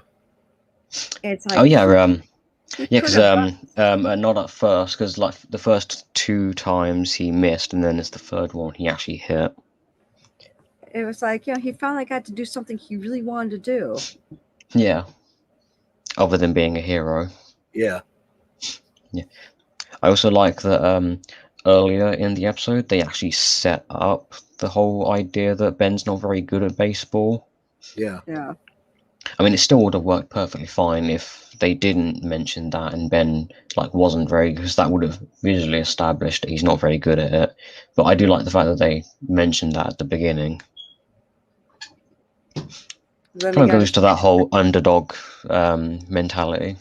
Yeah, but then he got his chance and he was able to actually hit the ball. I mean, I can imagine how excited he was. Like, I hit it! Oh my gosh! Right. Yeah. And although the actual overall plan of the Squires, obviously it's an extension of what the Forever Knights were trying to do. I don't fully understand their plan, because it's like replace the president with a robot that will basically just do whatever they want it to do, and I'm thinking, what's like the further things they intend to do from that? Because they never actually elaborate further on what they were trying to do by replacing the president. It was something nefarious. Yeah. I also like that in this episode, they have they don't just insert a real world president. They instead have like a fictional president, Right. which I do prefer from like fictional shows and stuff like that. I think one of the dangers there is, and I've seen this in Doctor Who too, this blending of real world and fiction and not being consistent about it, right? DC Comics has done this too, where sometimes you have a real president, sometimes you have a fictional president. Yeah, because Lex Luthor's president at one point. Yeah, and it's like you kind of can't have it both ways, especially when you consider that, the terms for presidencies are pretty fixed. Your president's going to be president either for 4 or 8 years, barring, death or removal from office or something like that, So if you've already established that Barack Obama is the president in the DC universe and it directly mirrors ours, then when does, the Lex Luthor, actually it was Lex Luthor and Ross, what's his name? Clark's buddy from high school. I almost said Bob Ross. No, not Bob. I have no idea. We're gonna paint a happy little Superman up in the sky because that's where he lives. And that's how he should be. And that's how he should be. Pete Ross. Pete Ross was the vice president, and he runs for president after Lex Luthor. So,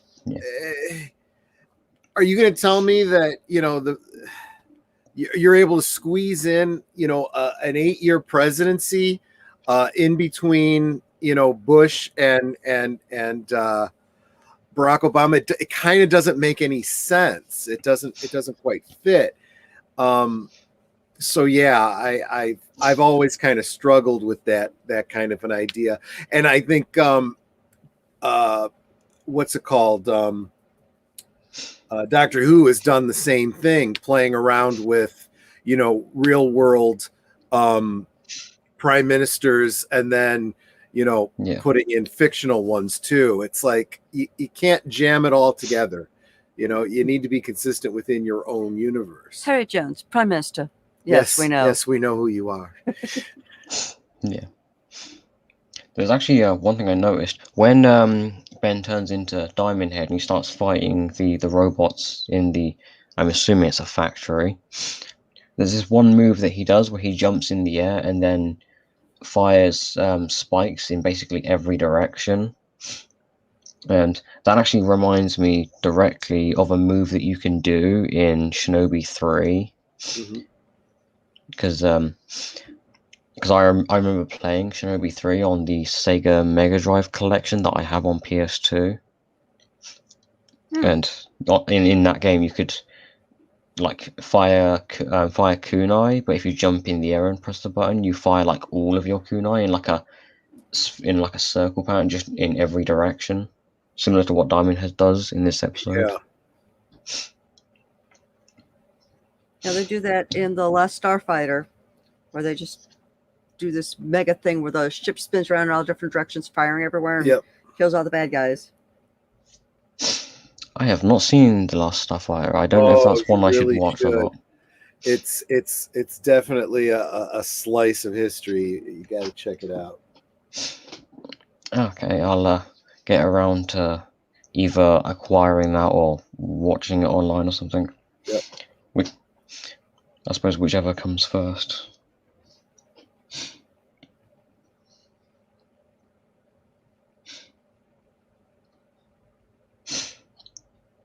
Oh yeah, I've also got where is it? In the when the president is being attacked by the robots, Grandpa Max and Gwen like come in and start and shoot the robots and then take the president away. And I'm just thinking, when Grandpa Max like told the president to come with him, I immediately thought of Kyle Reese from Terminator. He's just like, come with me if you want to live. Yeah, that's immediately what I thought.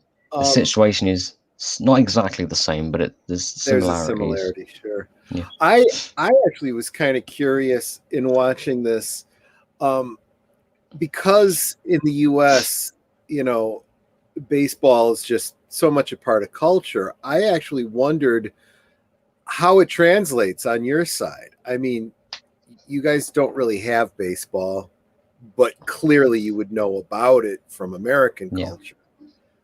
I know we do play baseball during high school, and then we not like a proper like school team and that sort of thing, just more of a like we have the equipment in like the school, and we can also buy the equipment from stores as well. I think we do have like actual like teams, or like actual like I suppose not state teams, but like county teams. I think we're definitely more of a football country. Oh yeah, actually, no, so you have a good I should clear that up. I mean, you would call it soccer, we call it football. Because what you call football, we call rugby. Yeah. And I just recently discovered that there's some people that really get bent out of shape and are like, no, rugby and football are not the same thing. And I'm like, I kind of don't see the difference, other than rugby is on a slightly different sized field and it doesn't have all the padding. I don't really see that big a difference. I think there are some like slightly different rules, but I've not played enough of either game to really get a firm grasp on that. I actually I'm half joking because I have looked into it, and honestly, given a choice, I think rugby's a better game because it's a little bit more high paced. I remember my mother always saying that football, American football, was just kind of boring to her because you'd line up, slam into each other, then get back up, dust yourselves off, and do it again. And rugby is a little bit more, you can get up, run some more with the ball. it kind of doesn't stop. It just kind of keeps going. Whereas American football, you keep stopping and resetting. Yeah. So, but anyway, yeah, it was just interesting. It does sound to me like, from what you were just saying, that you guys do have a concept of baseball over there. You play it. You're Yeah. it may not be a structured game, professionally over there, but you at least do play it. Whereas, like, I think the closest equivalent that I can think of, and it's not really the same, but I think the analogy is usually drawn to cricket. We don't actually ever play cricket over here. It's not. I was not aware of that. Yeah, it's not, unless you are a real Anglophile and you go after it. There is no. Yeah, I mean, there's different sports we play in grade school and high school that are just to give you an exposure to it, but cricket was never one of them. Yeah. I mean, over here, like during school, like something like football and rugby, they would be the type of things that like a PE lesson would always teach, and it's the same for cricket. That would be always be taught. Yeah. But something like some of the other sports, like baseball, they would be taught, but it wouldn't be like absolutely important that students know how to play. That sort of thing. Yeah, that kind of actually makes perfect sense to me. Yep. Yeah. Okay, that's about all I have on this episode. Is that everything on this episode for you? Okay, next episode is The Return, which is where we now meet the Frankenstein's monster alien. Yep. Who is, ironically enough, named Dr. Victor. Yep. Also, something else I caught, Dr. Victor, as he starts out, I guess you'd call it his human form, is a bit misshapen and almost hunchback, kind of the whole Igor trope. Yeah. So it was like combining Igor with Frankenstein. Yeah.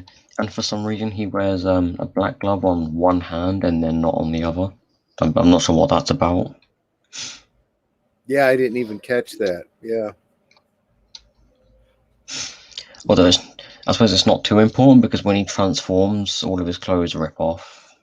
Yeah. So and I did notice it's one of those tropes that doesn't make a lot of sense in story, but when he becomes the Frankenstein monster, he's got like a scarring, like stitching on his arm, and it's like, what is that about? Are we supposed to believe that this alien is made up of parts of other aliens or something? Or they're just born like that, or maybe they're born with different skin tones on different parts of their body, and maybe those are like birthmarks or specific markings that all of their species have.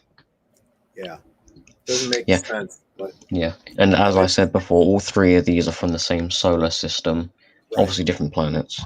Funnily enough, the Frankenstein's monster alien, their planet has like crashed into the other planets multiple times, and they've kind of constructed a an artificial gravity well thing to hold the pieces of the planets together. So it's like a Frankenstein-esque planet.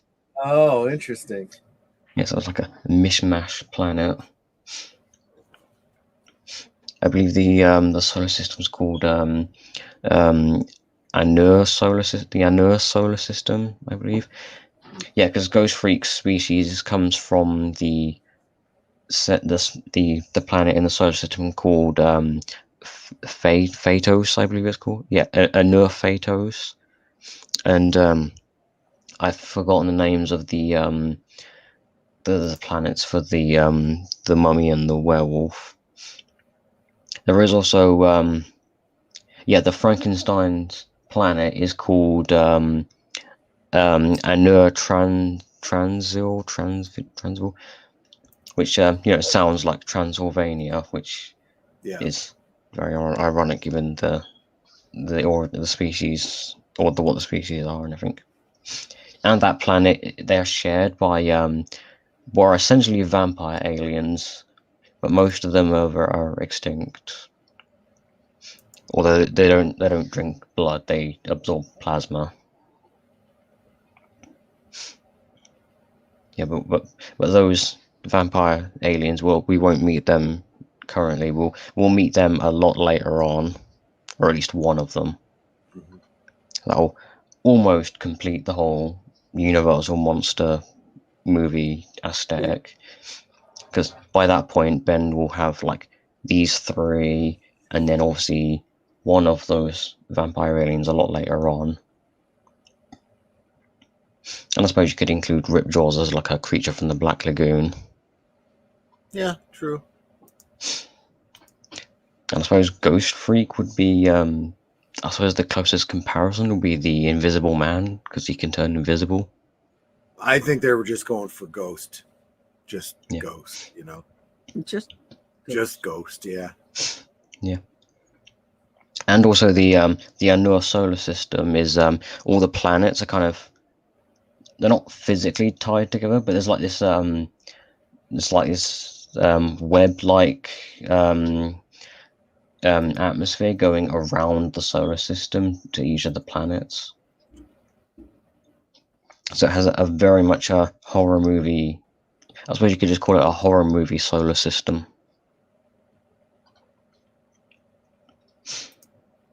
I've also added, as part of my notes, is that this is very Monster Squad-esque. Sure.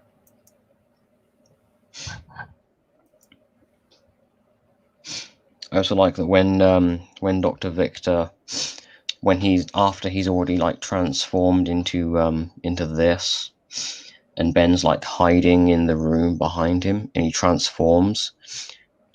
He's aware that he has transformed, but he doesn't react. He continues what he's doing, and when Ben tries attacking him, he like turns around and hits Ben away. So I thought that was really interesting. Yeah, I would assume he heard the noise of the Omnitrix. I'm not, because it's kind of inconsistent whether or not people hear or see, like hear the Omnitrix noise, or if they see the Omnitrix like flash.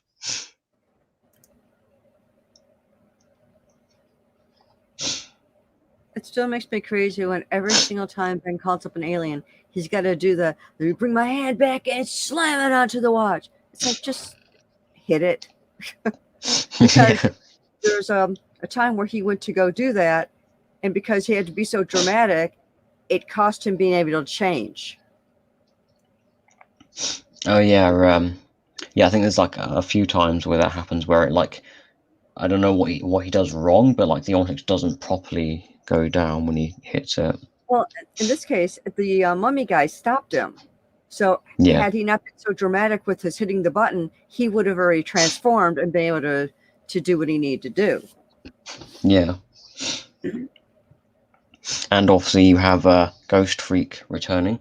And this is what I meant when I said about to keep in mind that the area where Ghost Freak was defeated back in season 2, because you have pieces of the walls of the room that they were both in when Ghost Freak burnt to pieces. I've also added that when Ghost Freak comes back to life, the first thing he says is "I live," and I'm just thinking, so does every villain just say like that "I live again"? Do they all tend to say that when they're resurrected? And I'm just thinking, so is that in their contract to say that when they're resurrected? I think it's just a weak narrative way of getting across, especially for those that may not have seen previous episodes or whatever. But yes, you're absolutely right. But it's a ghost. He doesn't actually live. Well, but see, he's not really a ghost, though. He's just an alien that happens to have ghost-like abilities. And a ghost-like appearance. Right. And Beetlejuice tentacles. Well, what gets me is his head looks like it's upside down, like his I cheeks do- are at the top where his forehead should be. I do think that's kind of cool. It gives it that kind of the Grudge kind of, element. I think most of the designs for Ghost Freak, or this like more monstrous looking design, will have his like head upside down. I think there's like one design later on where his head will be the right way around, but I'm not really a big fan of that because I like him having the upside down head because it makes him look more It's more unnerving to look at. It's more It's a lot creepier.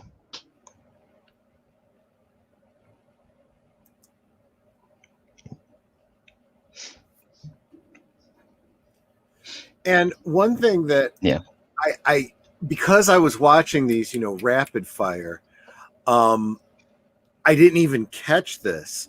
So were the Return and Be Afraid of the Dark like a two-parter? Yes. Okay. Because this episode ends with one episode.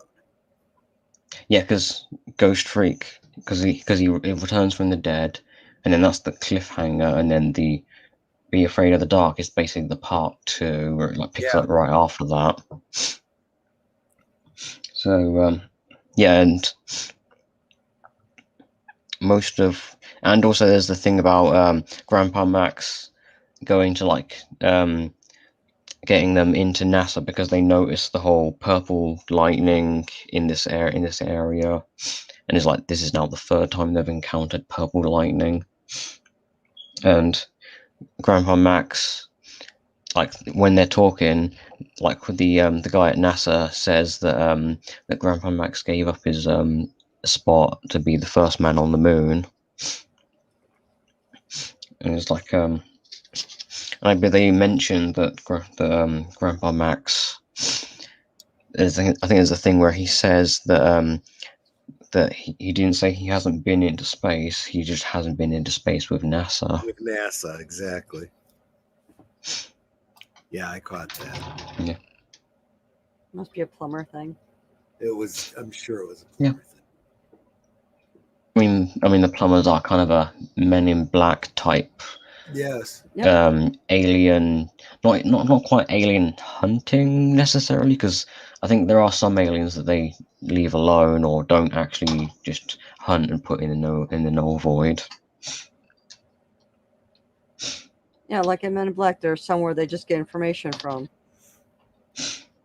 Yeah, because not all aliens are bad, and not all aliens have violent intent. So we'll just move straight on to Be Afraid of the Dark, because the 2 episodes are kind of a continuing story, and also somewhat of a conclusion to the story that's been sprinkled throughout the season.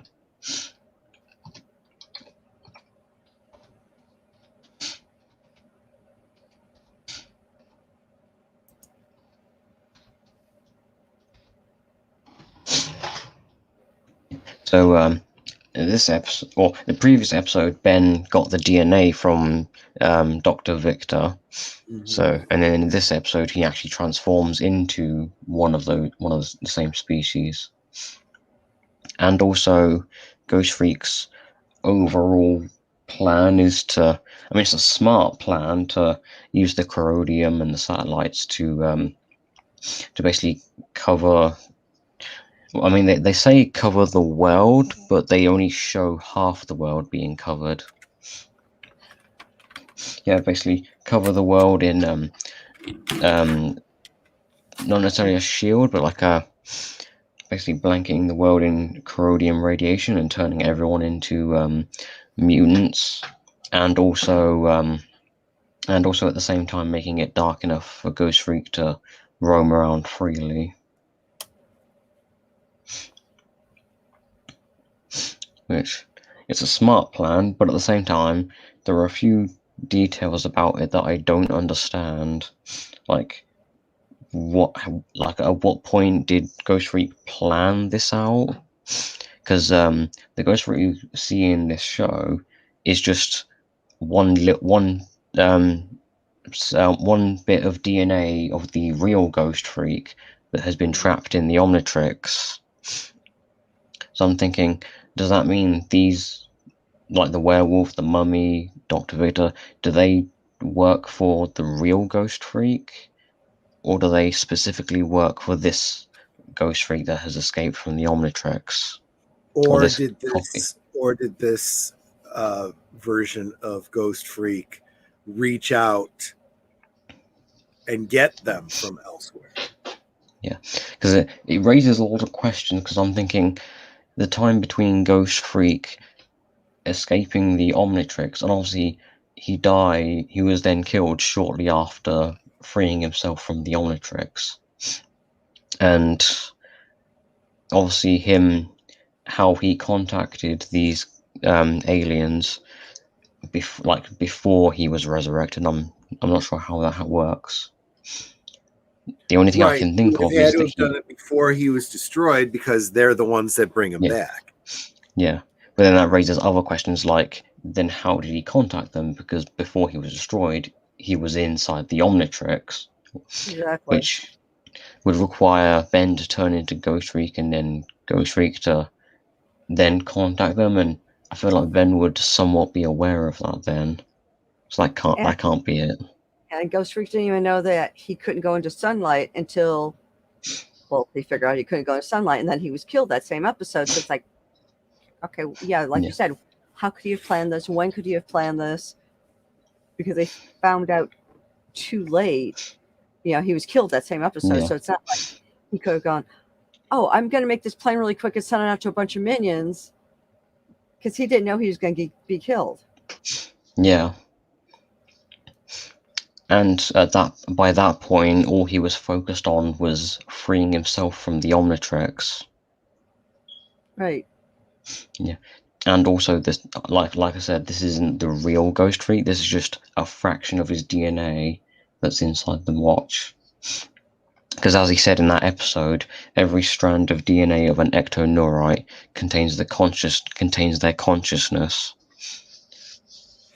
What would have been interesting is if they would have established that once he became conscious through Ben, he was somehow in contact with the original, and he and the original were working in tandem.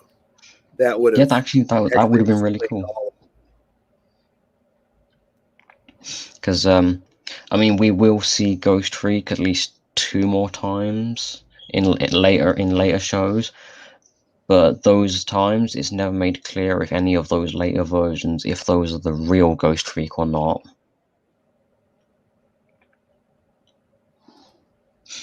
Yeah, and we also see that Gwen's getting better at using her magic, and also thinking more tactically about like how to use her magic, because obviously she already knows that she can't use her spells properly inside of the hazmat suit. Right.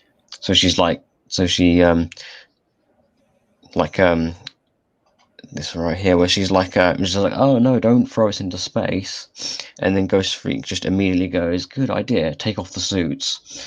I love that he immediately recognizes that that in the suits they won't actually suffocate. Although he didn't know what Gwen was actually intending to do. Exactly. Although I do have to say that there was that one scene where she's in the suit. She uses the abilities, it turns her into a big ball, and then she starts bouncing around and beating the crap out of everybody.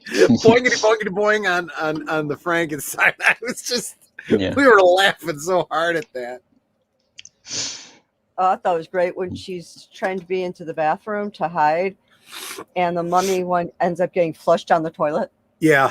Oh yeah, because he breaks the door down, and he's like, doesn't occupied mean anything to you? Yeah. And she like slides out and then kicks him into the bathroom, and he like some of his wrappings get caught in the toilet, and he gets flushed out of the station. Which is totally playing with the whole toilet paper concept. Yeah. But that was a really slick move she did, just the way she slid underneath them. Yeah.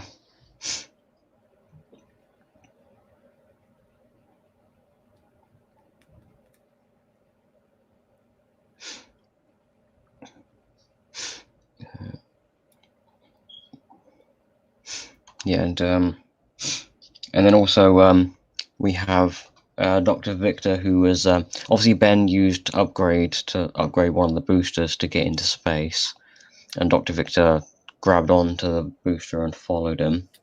And then when Ben left the booster, Dr. Victor took over that booster and started using it himself.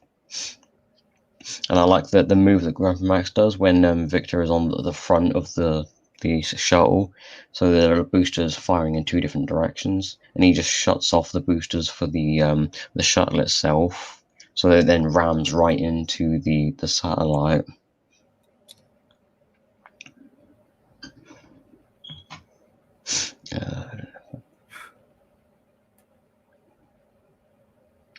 No, that's just images of other episodes. Okay. Yeah, and when they actually defeat Ghost Freak, they stop his plans, and then they start flying back, and then Ghost Freak phases out of the floor and grabs Ben and goes into like a different room, and they like open the airlock and rotate the shuttle around so that the sun destroys him again. See, now that part, I mean, when they're outside the ship, when Ghost Freak grabbed him and took him outside the ship a little bit earlier, how exactly did that work? Because it's not like Ben is ghosty and could have just phased through in the alien form that he was in. I kind of caught that too, and I just kind of chalked it up to just like when Ben was Ghost Freak, you know, and that was part of him in the Matrix, you know, he could whatever he's holding, he can make intangible with him. Yeah, because Ghost Freak does that earlier in the episode when Ben's the Frankenstein's monster alien, because Ghost Freak grabs hold of him and they both phase through the floor. Right. Yeah, I think it's just an ability ectoneuroids have, is to make or hold on to something else and make that intangible as well. That's sometimes just suspending your disbelief. Well, there's that too. Like, how did Victor end up back at that shuttle when Ben sent him off into space on the shuttle he borrowed to get into space?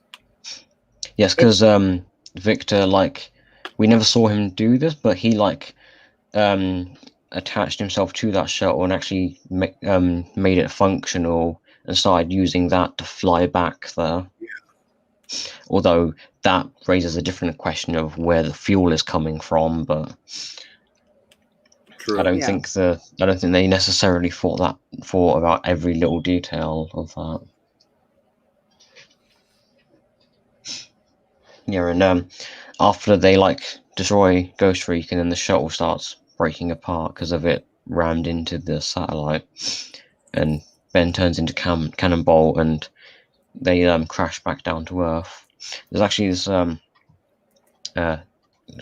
this moment here where they look at the watch and they see Ghost Freak, because obviously Ghost Freak's tentacle was around the Omnitrix, so I suppose his DNA is now back in the Omnitrix, which I feel like Zach wouldn't want to use again. I feel like that's basically just hitting the reset button, and all this is going to start happening all over again. Because if you remember, back in season 2, Ghost Freak was slowly influencing Ben as when he turned into Ghost Freak. Yeah. And also invading his dreams when he isn't Ghost Freak.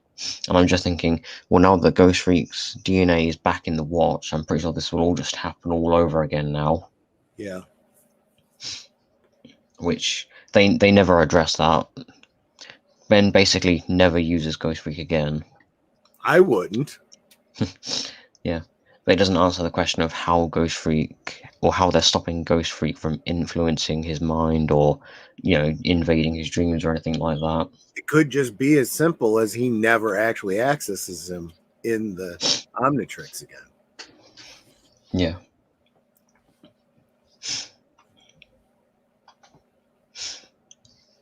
That is definitely one minor inconsistency there. Although that might be an addition of the other series adding and altering stuff as they go. Could be. Okay, yeah. Final episode, Yep. The Visitor. So I love the fact that we do a flashback all the way to the very first episode again. The alien that was escaping from whatever his name, big icky bad. Vilgax. Vilgax, yeah.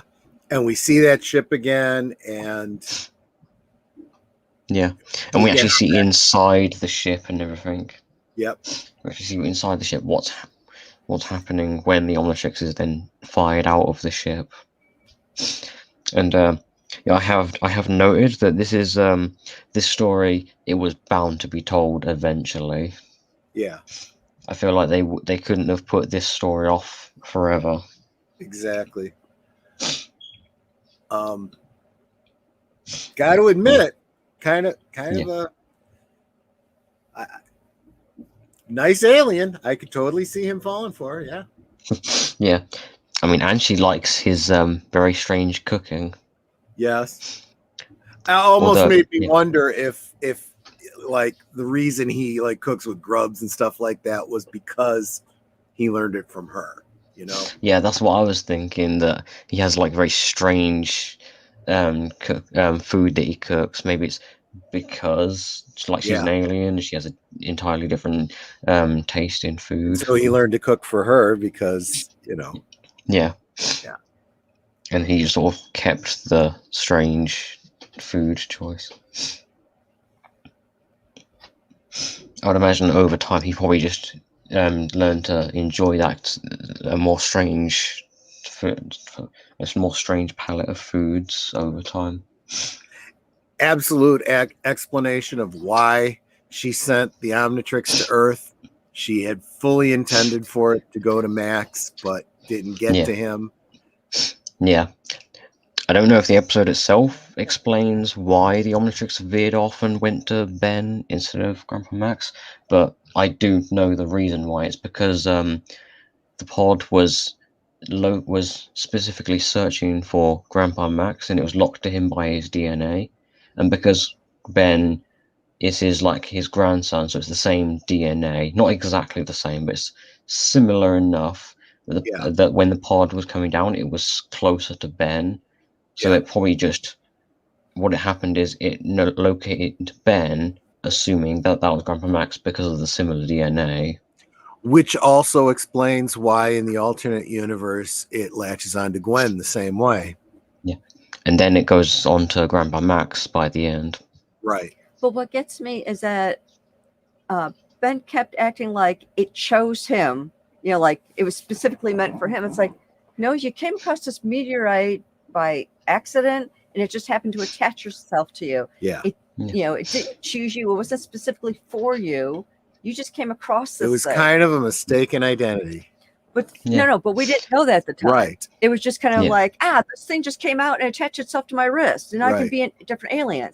It's not like it was sent there for him, and he knew this going, I need to go retrieve my package. Right. It was just something that happened. So he was being really unreasonable by saying, you mean this wasn't meant for me? It didn't choose, you know, like it didn't choose me or whatever. Yeah. And it's like, no, it was. But again, he's 10 years old, so. Yeah.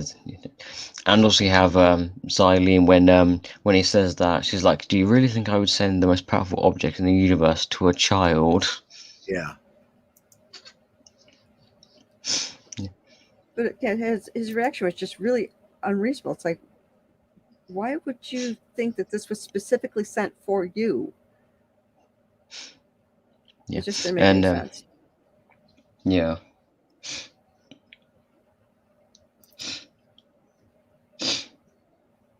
We also get when Grandpa Max and Xylene walk off into the forest to talk, and Ben turns into Wildvine to spy on them. This is actually one of the few times we get a more unique ability from one of the aliens, because Wildvine actually merges with the tree, and he's actually hiding inside the tree. Yeah, I saw that. And he's even his skin color is even changed to match the tree as well.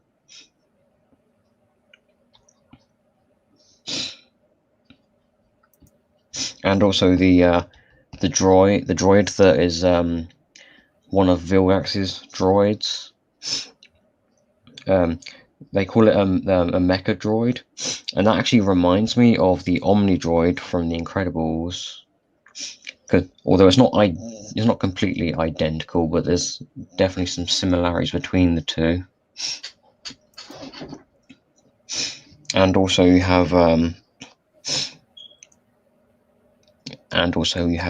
Ben getting getting a new alien that Xylene specifically chooses because she knows that alien will be helpful in destroying the mecha droid.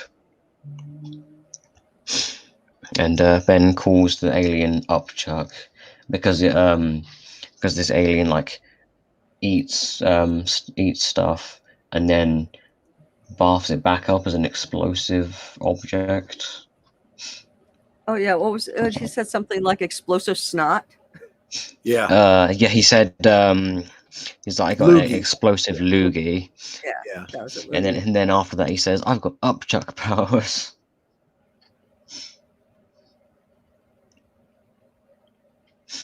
Yeah, and we also have when the rust bucket is destroyed, and Ben's turned into Diamond Head to try and fix it, or try and help fix it.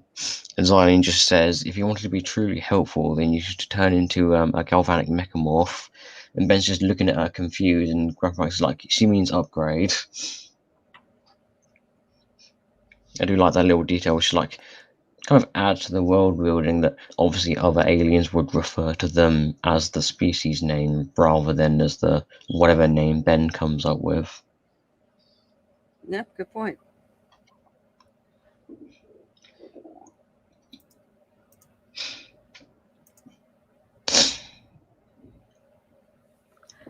But she really had the opportunity there to teach him more about the Omnitrix, and she didn't. Yeah, because she was the one assigned to protect the Omnitrix and make sure that Grandpa Max got it, or at least that it was in safe hands, which obviously she learned it is in safe hands by the end. What would have happened if Ben hadn't come across it or decide not to investigate the meteorite falling to Earth, and somebody else came across it, or even an animal came across it. Yeah. Well, the pod itself was the thing that was searching for specifically Grandpa Max's DNA, but the Omnitrix itself, that's not like specifically attaching itself to someone because of they have the specific DNA that it's searched for. It's the Omnitrix will just attach itself to whoever's near. Right. So what if Ben hadn't gone to investigate the meteorite and someone else came across it, or an animal came across it? Then what? Well, we got lucky. Yeah. We would have had a movie or a show then. Exactly. Yeah. I mean, we do see other people wearing the Omnitrix, not just in like say the one-offs like the Gwen 10 What If, but also later on we will also see other people wearing the Omnitrix. But there are like whole stories related to that.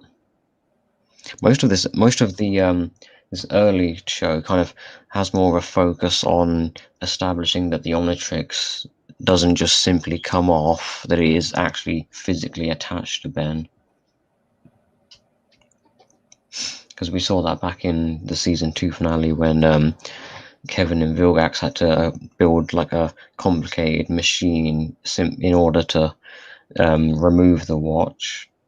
And also when it was being removed, we saw it like it didn't necessarily tear his skin, but it like pulled and stretched at his skin as it was coming off. Right, because it was a part of him. Yeah. So like in this episode, we have Gwen try using magic to clean up the plates and dishes. Very similar to the what is it? The Sorcerer's Apprentice. That's exactly what I said when I saw that. I was like, "Have you never seen The Sorcerer's Apprentice? Don't do it." we don't even see it. We just see Ben come back and the plates are all on the floor broken, and she's like, "Don't ask."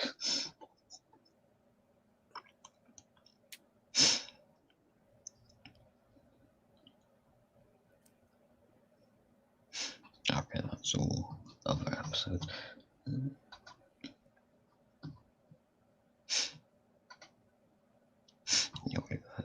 Yeah, so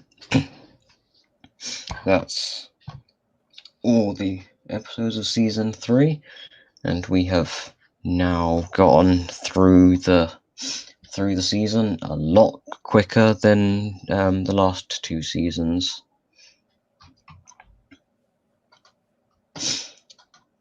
So now, as I've mentioned before, we're gonna skip next Sunday, and I think what we'll do is we were gonna talk about the Star Wars prequel trilogy, but since we're skipping next week, we'll instead do the prequel trilogy the following week after that instead. Sure. Yeah, which technically gives you 3 weeks to watch season 4 of Ben 10. Sure. Yeah. Which I've already begun acquiring. Yes. So also the 3 movies associated with this early season, this early Ben 10 show, those 3 will do all 3 of them in their own separate video after season 4, just so we can save on time. Sure. Yeah, because that's Secrets of the Omnitrix, Destroy All Aliens, and Race Against Time. Yeah, so Race Against Time is the live-action film. Or is one of the live-action films, I should say. We don't have to worry about the 4th one until we get into Alien Force, and that won't be for a while now. Okay. Yep, so that's it for that's it for us talking about Ben 10 for today. Yep. And later on, you and Agent Boomer are doing your geeky geezers. Yep. So in a couple hours at 8:00 Central, we'll be doing our geeky geezers. A lot of pretty intense news this week, and I do believe after that there is a rewatch over on Mr. Matchstick's channel. I'm pretty certain. We'll confirm that tonight, and I'll drop a link if there is one. Yeah, it's great having you, Melissa Harris and Sons. I don't know if Daniel Harris is still here, because Melissa Harris has been the only one commenting so far, but there are 3 people watching. So, yep. So everybody that joined us live, thanks for being here. Everyone that joins us in the future, so glad you stopped by. Make sure you hit that thumbs up. Yep. And hey, if you're watching this in the future, leave a comment below on how what you thought of the stream, what you thought of Ben 10, what's your favorite episode. We want to hear it. Yep. Well, we'll see you either later on today or 2 weeks from now. Yep. Goodbye. Thank you for being here. Take care, everyone.